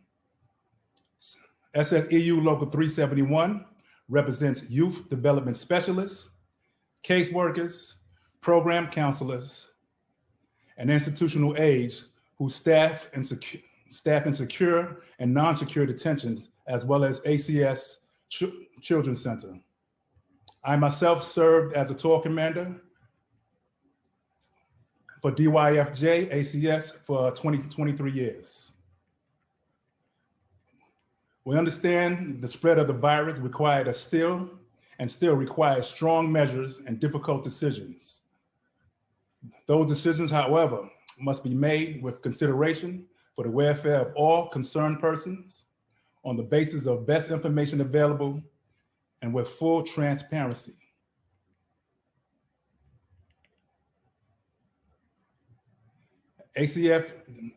ACS DYFJ failed to meet any of those standards at the onset of this pandemic. Our members who served the detained juveniles at Crossroads and Horizon Juvenile Centers have been and are among those most exposed to the risk of infection. We're told not to wear any personal protective equipment at the beginning of this pandemic. As a result, over 40, and I repeat, over 40 of our members, which included youth development specialists, caseworkers, institutional aides, program counselors, and also top management as well, tested positive for COVID-19. Caseworker Patricia George, a 25-year veteran of the agency, died from exposure to the virus in the course of work. Yet despite of her death, and several hospitalizations and unknown infections of residents and staff at Crossroads, the agency decided to shuffle residents and staff between Crossroads and Horizon instead of making all locations safe and then providing the necessary PPE and implementing obvious procedures to control the infection. ACS DYFJ has been unrealistic in believing that it can maintain detention centers with the necessary social distancing or even maintain discipline among the residents. SSEU Local 371 filed a state PESH complaint for our members to finally receive all PPE necessary and needed. Your time has expired. Okay. You can continue, Mr. Robinson. Okay, needed for best performance of their tasks. For several weeks, we heard platitudes about residents and staff being agencies' top priority, but actions, not platitude, were needed. Our members had to endure multiple assaults by residents while trying to maintain social distancing and control of both facilities. At one point, NYPD had to enter Crossroads Juvenile Center and assist with maintaining control. As assaults continue, our members' only defense against violent residents is the agency's safe crisis management model that is ineffective against bigger and stronger residents and gang assaults. We are not blaming the agency for the pandemic, but for ignoring the science and not taking proper precautions. ACS DYFJ made contact with Local 371 to inform us of a 12-hour temporary shift change for the youth development specialists, opposed to original 8-hour tour that they currently are on. This change would enable our members to spend more time at home during the pandemic. Local 371 bargained in good faith and agreed to the temporary change until knowledge was more available as the COVID-19 crisis continued. 8 months after the change, the union demanded that youth development specialists return back to their original 8 hours, and the agency refused, and we are currently in litigation with that matter. Thank you for the opportunity to give testimony. I would like to open up to all responses or any questions that you may have. Thank you. So, Ms. Rowan, can you repeat that last portion about the litigation on tours? Okay. There was a 12, ACS came up with the idea to change the youth development specialist tour. They are currently work 8-hour tours around the clock. They came up during the beginning of the pandemic, they changed it to 12-hour shifts. So now they work 12-hour shifts opposed to their normal 8-hour tour, 24 hours. So we so staff is working 12-hour shifts right now, currently? Correct. 12-hour shifts, but it's continuous overtime. So it's actually 16 hours. Okay. Obviously this is, your testimony paints a different picture than what we heard from the administration on the state of affairs within secure detention. Is there ongoing engagement outside of litigation, obviously, between 371 and ACS management? So Assistant Commissioner Watts or Deputy Commissioner Hameter? Yes, currently we meet once a month to go over issues. But during the pandemic, it was quite challenging between the union and the agency. They wanted to do things their way. We wanted to, we was trying to give advice, and they wasn't pretty much paying attention. So Commissioner Hansel got involved, and President Wells, our president, on the return of his illness from COVID, brought it to a high-level meeting, and then they made the adjustments to make sure that the proper PPE was given, thorough cleaning and disinfecting the facilities began to happen. But currently there's still issues that are being litigated. There's at least, you said two different lawsuits going on right now? No, actually one lawsuit, and it's with the 12-hour shift. Okay. Because okay, go ahead. The current status of PPE for your staff is adequate or inadequate still? Yes, it's adequate at this point. Okay. In terms of your staff's ability to enforce social distancing among detainees, is that a youth in detention? Is that something that that your staff feels adequately enabled to do or equipped to do? Yes, at this point, it is unrealistic to try to implement social distancing when we're dealing with troubled youth. We're dealing with a high rate of gang assaults going on inside the facilities. A lot of assaults on staff, assaults, youth on youth assaults. So it's unrealistic to think that you can social distance residents, when you're doing your job on these halls. Mm-hmm. Are you is the union hearing from its members any issues around mental health crisis or kind of the additional stress that the pandemic has put on staff? It's it's hard for all of us, but it's especially hard for those that are continuing to have to work in environments that would have been challenging prior to the pandemic. How are you dealing with that? Well, in terms of our members reaching out to us and with their issues and their complaints, which are extremely valid. And, most of their complaints is it's hard to social distance. It's hard to gain, a high array of control in these facilities with, lackluster some of the tools that they have. Like, they mentioned safe crisis management. That technique does not, and I repeat, does not help our staff in terms of intervening in situations, physical altercations. If the residents, and these residents, because they're 16 and 17 now, so they're a lot bigger than most of the majority of our staff. So it is unrealistic for the SCM technique to try to take down a big kid. It's just unrealistic. And then once the restraint goes a little south, a little left, which it will, if the kid is much stronger than you, then it turns into like a all-out fight between a big, strong kid and a smaller staff. And our staff will, are technically penalized once the SEM goes south. Your staff in insecure detention, do you have a breakdown of male and female staff percentage-wise? But no, I don't have that breakdown. But it's not exclusively male staff, is that right? No, not exclusive. There's a lot of female staff as well, and a lot of female staff these halls with the males, and they work with the males also. Mm-hmm. Mm-hmm.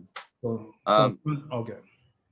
Now, since because this committee is now, I mean, I've worked with President Wells for a number of years, but certainly and pass along my regards to him. I didn't know that he was recovering from COVID. So please pass along my regards to him and wish him good health from me. But please let him know that he can reach out to this committee on issues around juvenile justice now, and that my line is always open to him.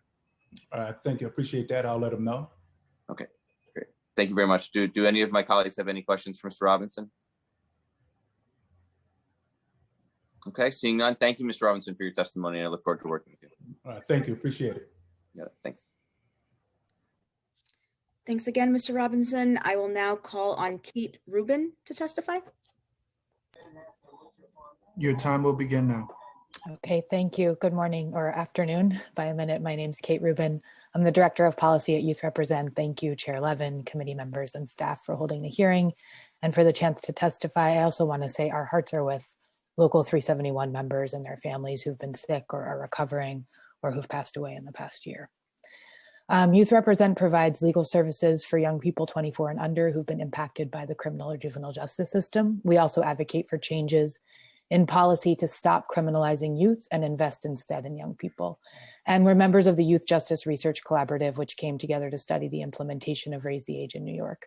And we're thankful for critical support the council offers for our legal work through the Innovative Criminal Justice Programs Initiative. I go into this in a lot more detail in my written testimony, but I just want to underscore that the impact of COVID would have been so much worse in the city if we'd had as many kids in the system as we did 10 years ago, or even 5 years ago. Youth arrest and detention declined for the entire past decade, culminating with sharp declines when Raise the Age passed in 2017 and then went into effect. And the experiment worked. Fewer kids arrested and held in court pens, fewer families dragging younger children and babies back and forth to court dates, fewer kids in secure detention facilities that, while certainly better than Rikers Island, still feel like jails in many ways, with DOC playing an ongoing role. Less of all of that, and crime stayed low. COVID-19 forced us to re-examine how many kids really needed to be in the system. And we appreciate that ACS recognized that and worked with the courts and agencies to reduce detention to historically low levels. And so in July and August of 2020, there were fewer than 50 admissions to detention citywide.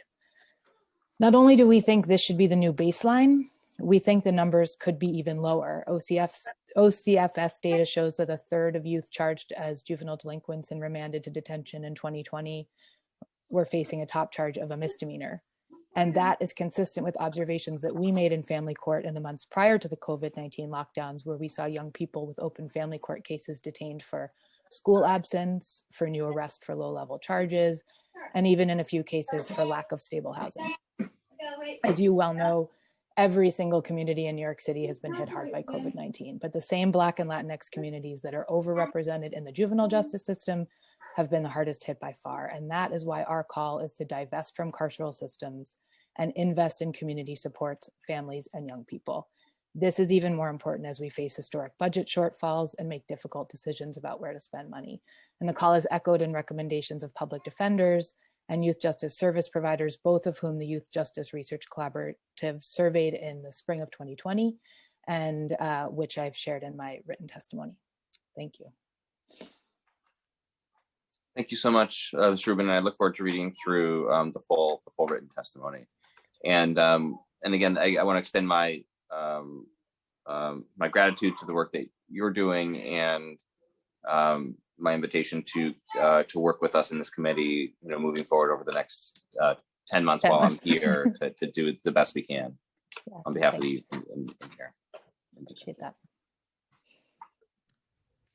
Thank you, Kate. I'll now call on Catherine Plasencia. Your time will begin now. Good afternoon, everyone. Thank you, members of the Committee on General Welfare, for holding this important oversight hearing on the city's juvenile justice system during COVID-19. My name is Catherine Plasencia, and I am a Tao Fellow with the Children's Defense Fund New York and a member of the Youth Justice Research Collaborative. The good news is that very few children are in the ACS detention and placement in New York City today. However, supporting those who are in custody and those in the community has proven to be very challenging during the COVID-19 crisis. Last month, we released a report that highlighted the impact of COVID-19 on the city's youth justice service providers and the young people they serve. The main concern expressed by the service providers was the disproportionate impact COVID-19 is having on communities of color, court-involved youth, and those in ACS detention and placement in New York City. Throughout our research, service providers report their concern about the lack of engagement and availability of needed mental health services for youth in the community, or even the electronics to be able to do so remotely. The same applies to education, where court-involved children in the community and ACS custody placements face challenges in engaging in remote learning or programming. How do we expect these children to thrive and stay out of trouble when many of their needs have gone unmet during this national crisis? Our research examining Raise the Age in New York City's courts is also important to share today. Based on the report we released this past summer, we know that Black and Latinx youth are disproportionately represented within the court system. Nearly all youth arrested in New York City were Black, 61%, or Latinx, 32%, and the vast majority were male, 85%. Communities of color in New York City are still over-policed. Based on our court observers' perceptions of youth, people's race, ethnicity, 88% of the youth seen in family court and 95% of the youth seen in the youth parts were young people of color. This is despite the fact that Black and Latinx youth represent only 22% and 36% of the city's children, respectively. These extreme racial disparities need to inform the city's ongoing response to the COVID-19 pandemic in our youth justice system. Thank you. Thank you so much for your testimony. Thank you, Ms. Plasencia. Thank you. Thank you, Ms. Plasencia. I'm now going to call up our next panel. Our next panel will be in the following order of speaking: Catherine D. Zengotita, Rochelle James, and Kay McKenna. And we'll begin with Catherine D. Zengotita. Your time will begin. Hello, can everyone hear me? Okay. Yes. Good afternoon. Thank you to Chair Levin for holding this hearing, and to all of you. I'm apparently one of about a dozen people named Kate or Catherine testifying today. My name is Kate DeZangatita, and I am a senior trial attorney with the Juvenile Defense Unit at New York County Defender Services. My unit represents Raise the Age children in felony cases in both Supreme and Family Court. I have been a New York City public defender for about a decade. I've chosen to testify on an issue that's something of a gear shift from what we've been discussing so far, but it is of the utmost importance to our young clients in these unprecedented times, and that is the confiscation of cell phones by the NYPD. The vast majority of court appearances in New York City are occurring virtually. If a child does not appear in court, a warrant can be issued for his or her arrest, and that's appear over the phone or video. Our clients are also often required to participate in programming as part of those cases, which is occurring virtually as well. Participation in these programs often determines, for example, whether a child will earn youthful offender treatment and avoid a lifelong felony record, or whether the child is permitted to remain in the community at all. In some cases, of course, a phone is a legitimate piece of arrest evidence, and in those cases, it makes sense that the NYPD and prosecutors would need it for a limited period of time. These scenarios represent a fraction of the cases we see where our clients lose their phone to the police, often permanently. Phones are held endlessly as, quote, arrest evidence when they have no discernible connection to the criminal case whatsoever. My clients and my colleagues and I spend hours on the phone trying to figure out where our clients' phones are and how we can get them back. It is a wild goose chase, and we almost always come up empty-handed. Without a phone, young people cannot log into their court appearances. They also cannot, for example, call their attorneys, their probation officers, the programs they are mandated to attend virtually, the remote therapy sessions they are required to complete, or conduct their court-ordered curfew checks. If parents stay home from work so that their child can use their phone, which they often do, they lose money to support their family and sometimes even put their jobs at risk. Moreover, the vast majority of young people in the system come from low-income families. Often the phone that was confiscated was the only phone the family had, and therefore the entire family is left disconnected. Just recently, a 16-year-old client of mine was arrested in his home, and every electronic device in the house was confiscated, and now multiple siblings have no way of logging into remote school. Combined with the DOE's abysmal provision of functional laptops or tablets to his students, this family has now been floundering for months. For another client, 14 years old, whose case has been pending for almost a year with literally no action on the prosecution's part to move it forward at all, and where there is no apparent relationship between his phone and the case against him, this confiscation has been a maddening financial hardship. His mother is in a binding service contract for this phone, and she continues to pay it each month despite not having the phone itself. She has had to do this through a house fire that destroyed everything she owned, through a hospitalization for COVID that kept her from work, and with no end in sight or answers about when they will get the phone back.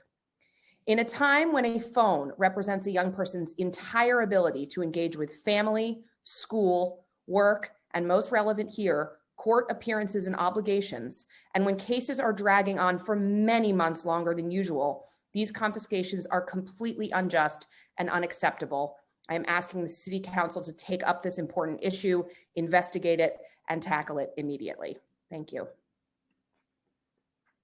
Thank you so much. I'm happy to work with you further on that. It's obviously it's beyond just the scope of the agencies that are here testifying today, but it involves the NYPD. But we should be. I'm happy to work with you on this as an issue, a matter related to juvenile justice. Yes, thank you very much. Yeah, thanks. Thank you, Kate, and I apologize for getting your name incorrectly. No, you did great. It's better than most people do. Thank you. I'm now going to call on Rochelle James as our next panelist. Your time will begin now.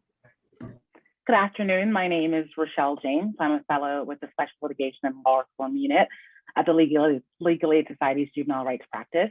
We're the primary provider of legal representation for children charged as juvenile delinquents, juvenile offenders, and adolescent offenders in the city of New York. We thank Chair Levin for holding today's hearing and for giving us an opportunity to share our testimony. I will not read our full testimony, but encourages the council to read it. While the city and ACS have made substantial efforts to get children in detention and placement home to their families and to increase safety of those who remain in these facilities, the dangers of COVID-19 remain very real and more must be done. First, the city must ensure that detention and placement staff abide by the rules requiring proper use of PPE in these facilities. Our staff have witnessed facility staff appear on video conference with our clients without wearing a mask properly or at all. We have also received reports of failures in observing social distancing and other protocols put into place to keep both staff and youth safe. Thankfully, we now have vaccines for COVID-19, one of which can be administered to anyone 16 years of age or older. Youth in detention and placement should be prioritized. Depriving youth who are at higher risk of infection due to being held in congregate detention and placement facilities, as well as due to high rates of comorbidities, the opportunity to receive the COVID-19 vaccine, even though they have been deemed eligible by NYS Department of Health, flies in the face of the equity and fairness principles that the city espouses. City Council and ACS should push OCFS to amend its guidance to include youth in detention and other congregate settings that have been permitted by DOH to receive vaccines in phase 1B. Second, we share the same concerns regarding confiscation of youth cell phones discussed in Kate's testimony and have addressed it in our own written testimony. Third, we have been actively working with the Department of Education and ACS to address obstacles to engagement in remote learning in detention and placement. As a result, we successfully advocated for funding for tutors to come in person in afternoons and assist students. This program is key. We ask that the council ensure that this program continues to be funded, at least until vaccines again allow for in-person teaching. Finally, COVID-19 delays have also created significant delays in filing petitions in family court. Crucially, the delay in filing petitions delays the assignment of counsel, our ability to meaningfully investigate a case, and to ensure the preservation of key evidence like witness testimony and security camera footage. Time is truly of the essence for our clients. There's also a lesson from this time. With continued family court adjournments, youth have had to wait months before coming before the court. Of the youth whose cases have been delayed, many have had no further contact with law enforcement despite this extended period of time. This demonstrates that more youth may be able to benefit from adjustment than previously thought. As a result, the city should reevaluate the process for deciding which cases are approved for adjustment to ensure that the juvenile legal system is not overreacting to normal adolescent behavior and criminalizing behavior of youth of color who suffer from over-policing. Thank you again for holding this hearing on these critical issues. Thank you so much. Thank you very much for your testimony. I greatly appreciate it. Thank you. Thank you, Rochelle. I'm going to call up our next panelists. Before I do want to remind that the following panel will be Julia Davis and Charlotte Pope. And now I'm going to call on Kay McKenna of Brooklyn Defender Services. Your time will begin now. Thank you. Good afternoon. My name is Ilana Rothman, not Kathleen McKenna, and as a supervising attorney in the adolescent unit at Brooklyn Defender Services, I want to thank the Committee on General Welfare for holding this important discussion on the juvenile justice system during the COVID-19 pandemic. As we near the one-year anniversary of the closure of family court, we are reminded of what Martin Luther King Jr. said: "Justice too long delayed is justice denied." And when we are talking about juveniles, our clients who are children, the judiciary and social scientists understand that the express purpose of the Family Court Act must be to assure swift and certain adjudication at all phases of the delinquency proceeding. Black and Brown communities have been hit hardest by the current global pandemic, and because of racist systems and policies, studies show that it is youth from those same communities who are further traumatized by contact with the juvenile justice system. While the Department of Probation is adjusting many cases, and Corporation Counsel is attempting to divert more cases than ever, as those are the two organizations responsible for divergent decisions, which ACS is not, and Corporation Counsel is actively seeking to resolve already filed cases, there are still hundreds of Black and Brown children without any movement towards resolution of their situation and no opportunity for due process. With no movement towards any resolution, presentation of innocence, or finding of guilt, youth and their families are left unsure about what the future holds with regards to their arrest at a time with already unprecedented uncertainty. The delay in filing and resolution of cases means that youth are not getting the services they might need in any proximate and effective manner in relation to the incident, including the possibility of being removed from their home, undermining the very intent of the Family Court Act. We thank the City Council for holding this important hearing today and shining a light on the impact COVID-19 has had for young people with court involvement. Thank you for the opportunity to speak, and I welcome any questions. Thank you very much, Ms. Rothman. Thank you. Thank you, Ilana. And again, and I apologize for getting your name wrong entirely. It is no worries at all. I'm now going to call up our next panel. Our next panel will be Julia Davis, followed by Charlotte Pope, and we will begin with Julia Davis. Great. Thank you so much, Chair Levin and members of the committee. I'm Julia Davis. I'm the Director of Youth Justice and Child Welfare at the Children's Defense Fund in New York, and we do work on policy related to children who have contact with the criminal justice system. I wanted to ask you to take a look at the submission we made, which includes a lot of research that's come out of the Youth Justice Research Collaborative. We did surveys of the defense bar and community service providers who are working with kids during COVID. I want to highlight a few things today that I think are important as you think about the way that this committee is going to engage with these issues over the next 10 months. One is I want to encourage you to really think about what committee member Diaz said, which is that the Black and Latinx communities in New York have been very, very hard hit by COVID. When we look at the deaths of parents and guardians from COVID in New York State, 50% of them, actually 57%, happened here in New York City. So we're really in an incredibly perilous time for young people and families. And that does two things in the juvenile justice system. One is it increases the likelihood that young people will be in crisis and come into the system. It also makes it incredibly difficult to serve those kids, both in the community and in facilities. And we've heard a lot about that today.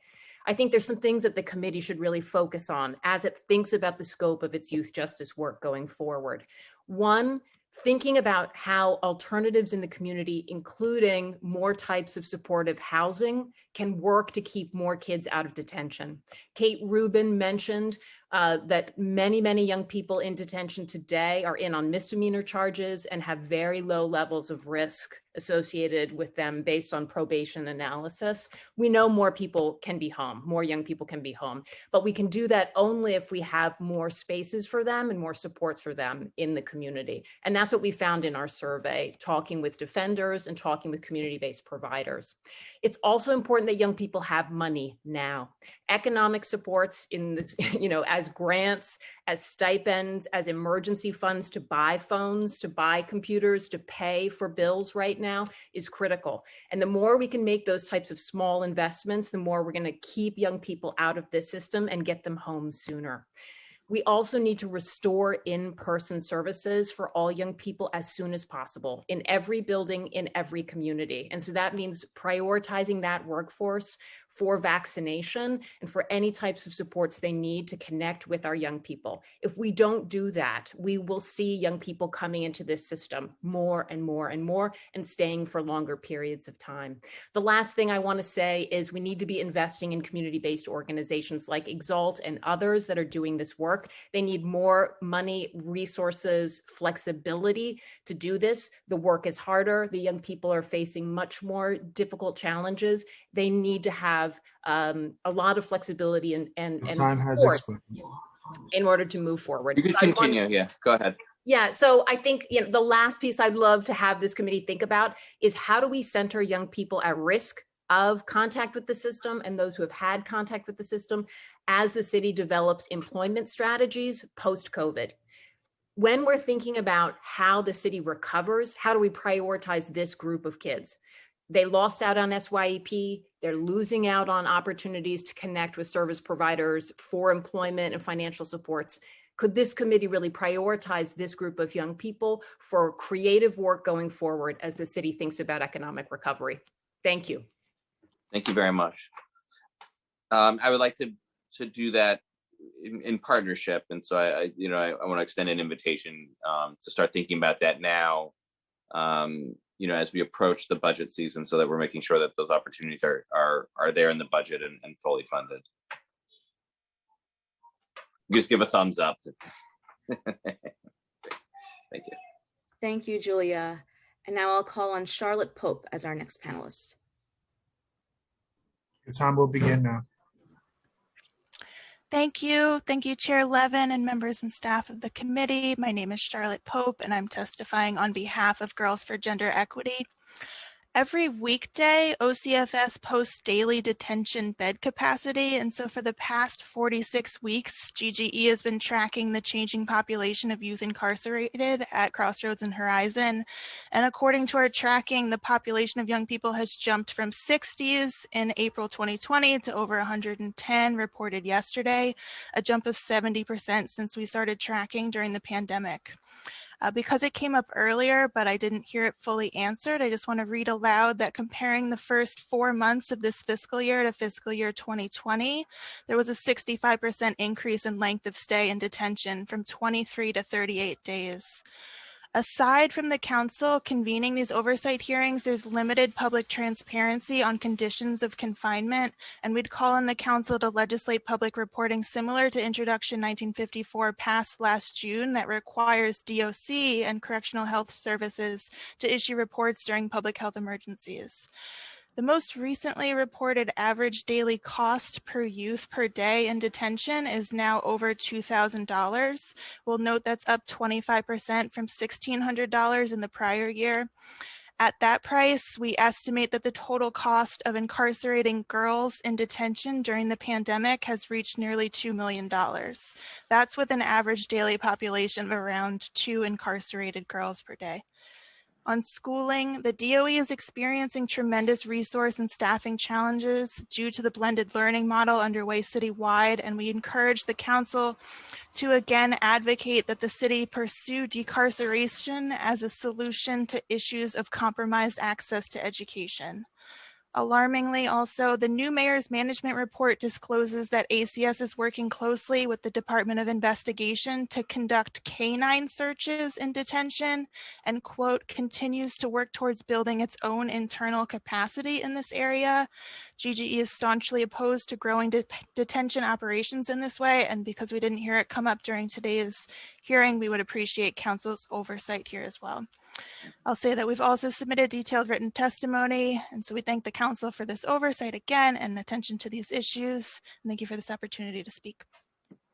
Thank you, Ms. Pope. I wasn't aware of that last point that you made, and so I could follow up with ACS around that. And I just want to thank GGE. We, my office had been engaging with GGE around moving towards a circumstance in which we have no girls in juvenile detention in the city of New York. Elizabeth Adams, my legislative director, I've been working with you guys prior to us taking over juvenile justice portfolio. So I would like to continue doing that, and obviously greatly appreciate all the partnership with GGE and that you all have had with my office over the years, and look forward to continuing that. Thank you. Thank you again, Charlotte. And thank you, Chair Levin. At this point, we have heard from everyone who has signed up to testify, and we appreciate your time and presence. If we inadvertently missed anyone that would like to testify, please at this point use the Zoom raise hand function, and I will call on you in the order of hand raised.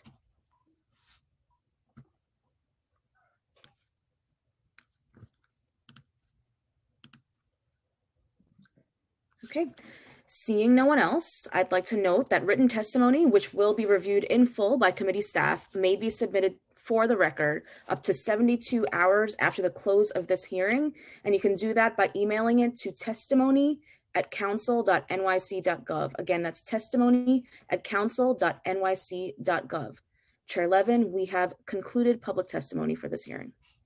Thank you, Council Kilowan, and thank you to everybody that testified today. And I just want to commit to you all now that because this was our first hearing on the subject matter of juvenile justice in the General Welfare Committee, this was a first step, and I feel that I learned a lot, and I think committee members and committee staff learned a lot as well today.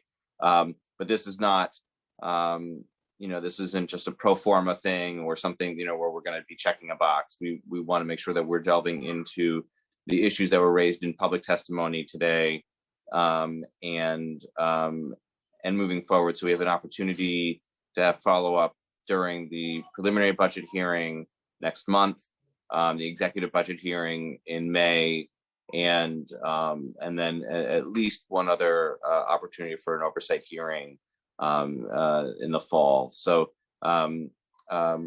I commit to you all that I will be available at any time to address matters that you raised as members of the public and providers and staff during this hearing. And I look forward to doing that over the next 10 months and 11 days while I'm still in office. So thank you all so much for your time today. I want to thank our sergeants at arms and staff at the council who have worked really diligently these months in conducting all of our hearings. So greatly appreciate all the work that you all have done in making these hearings go smoothly. And with that, this hearing is adjourned.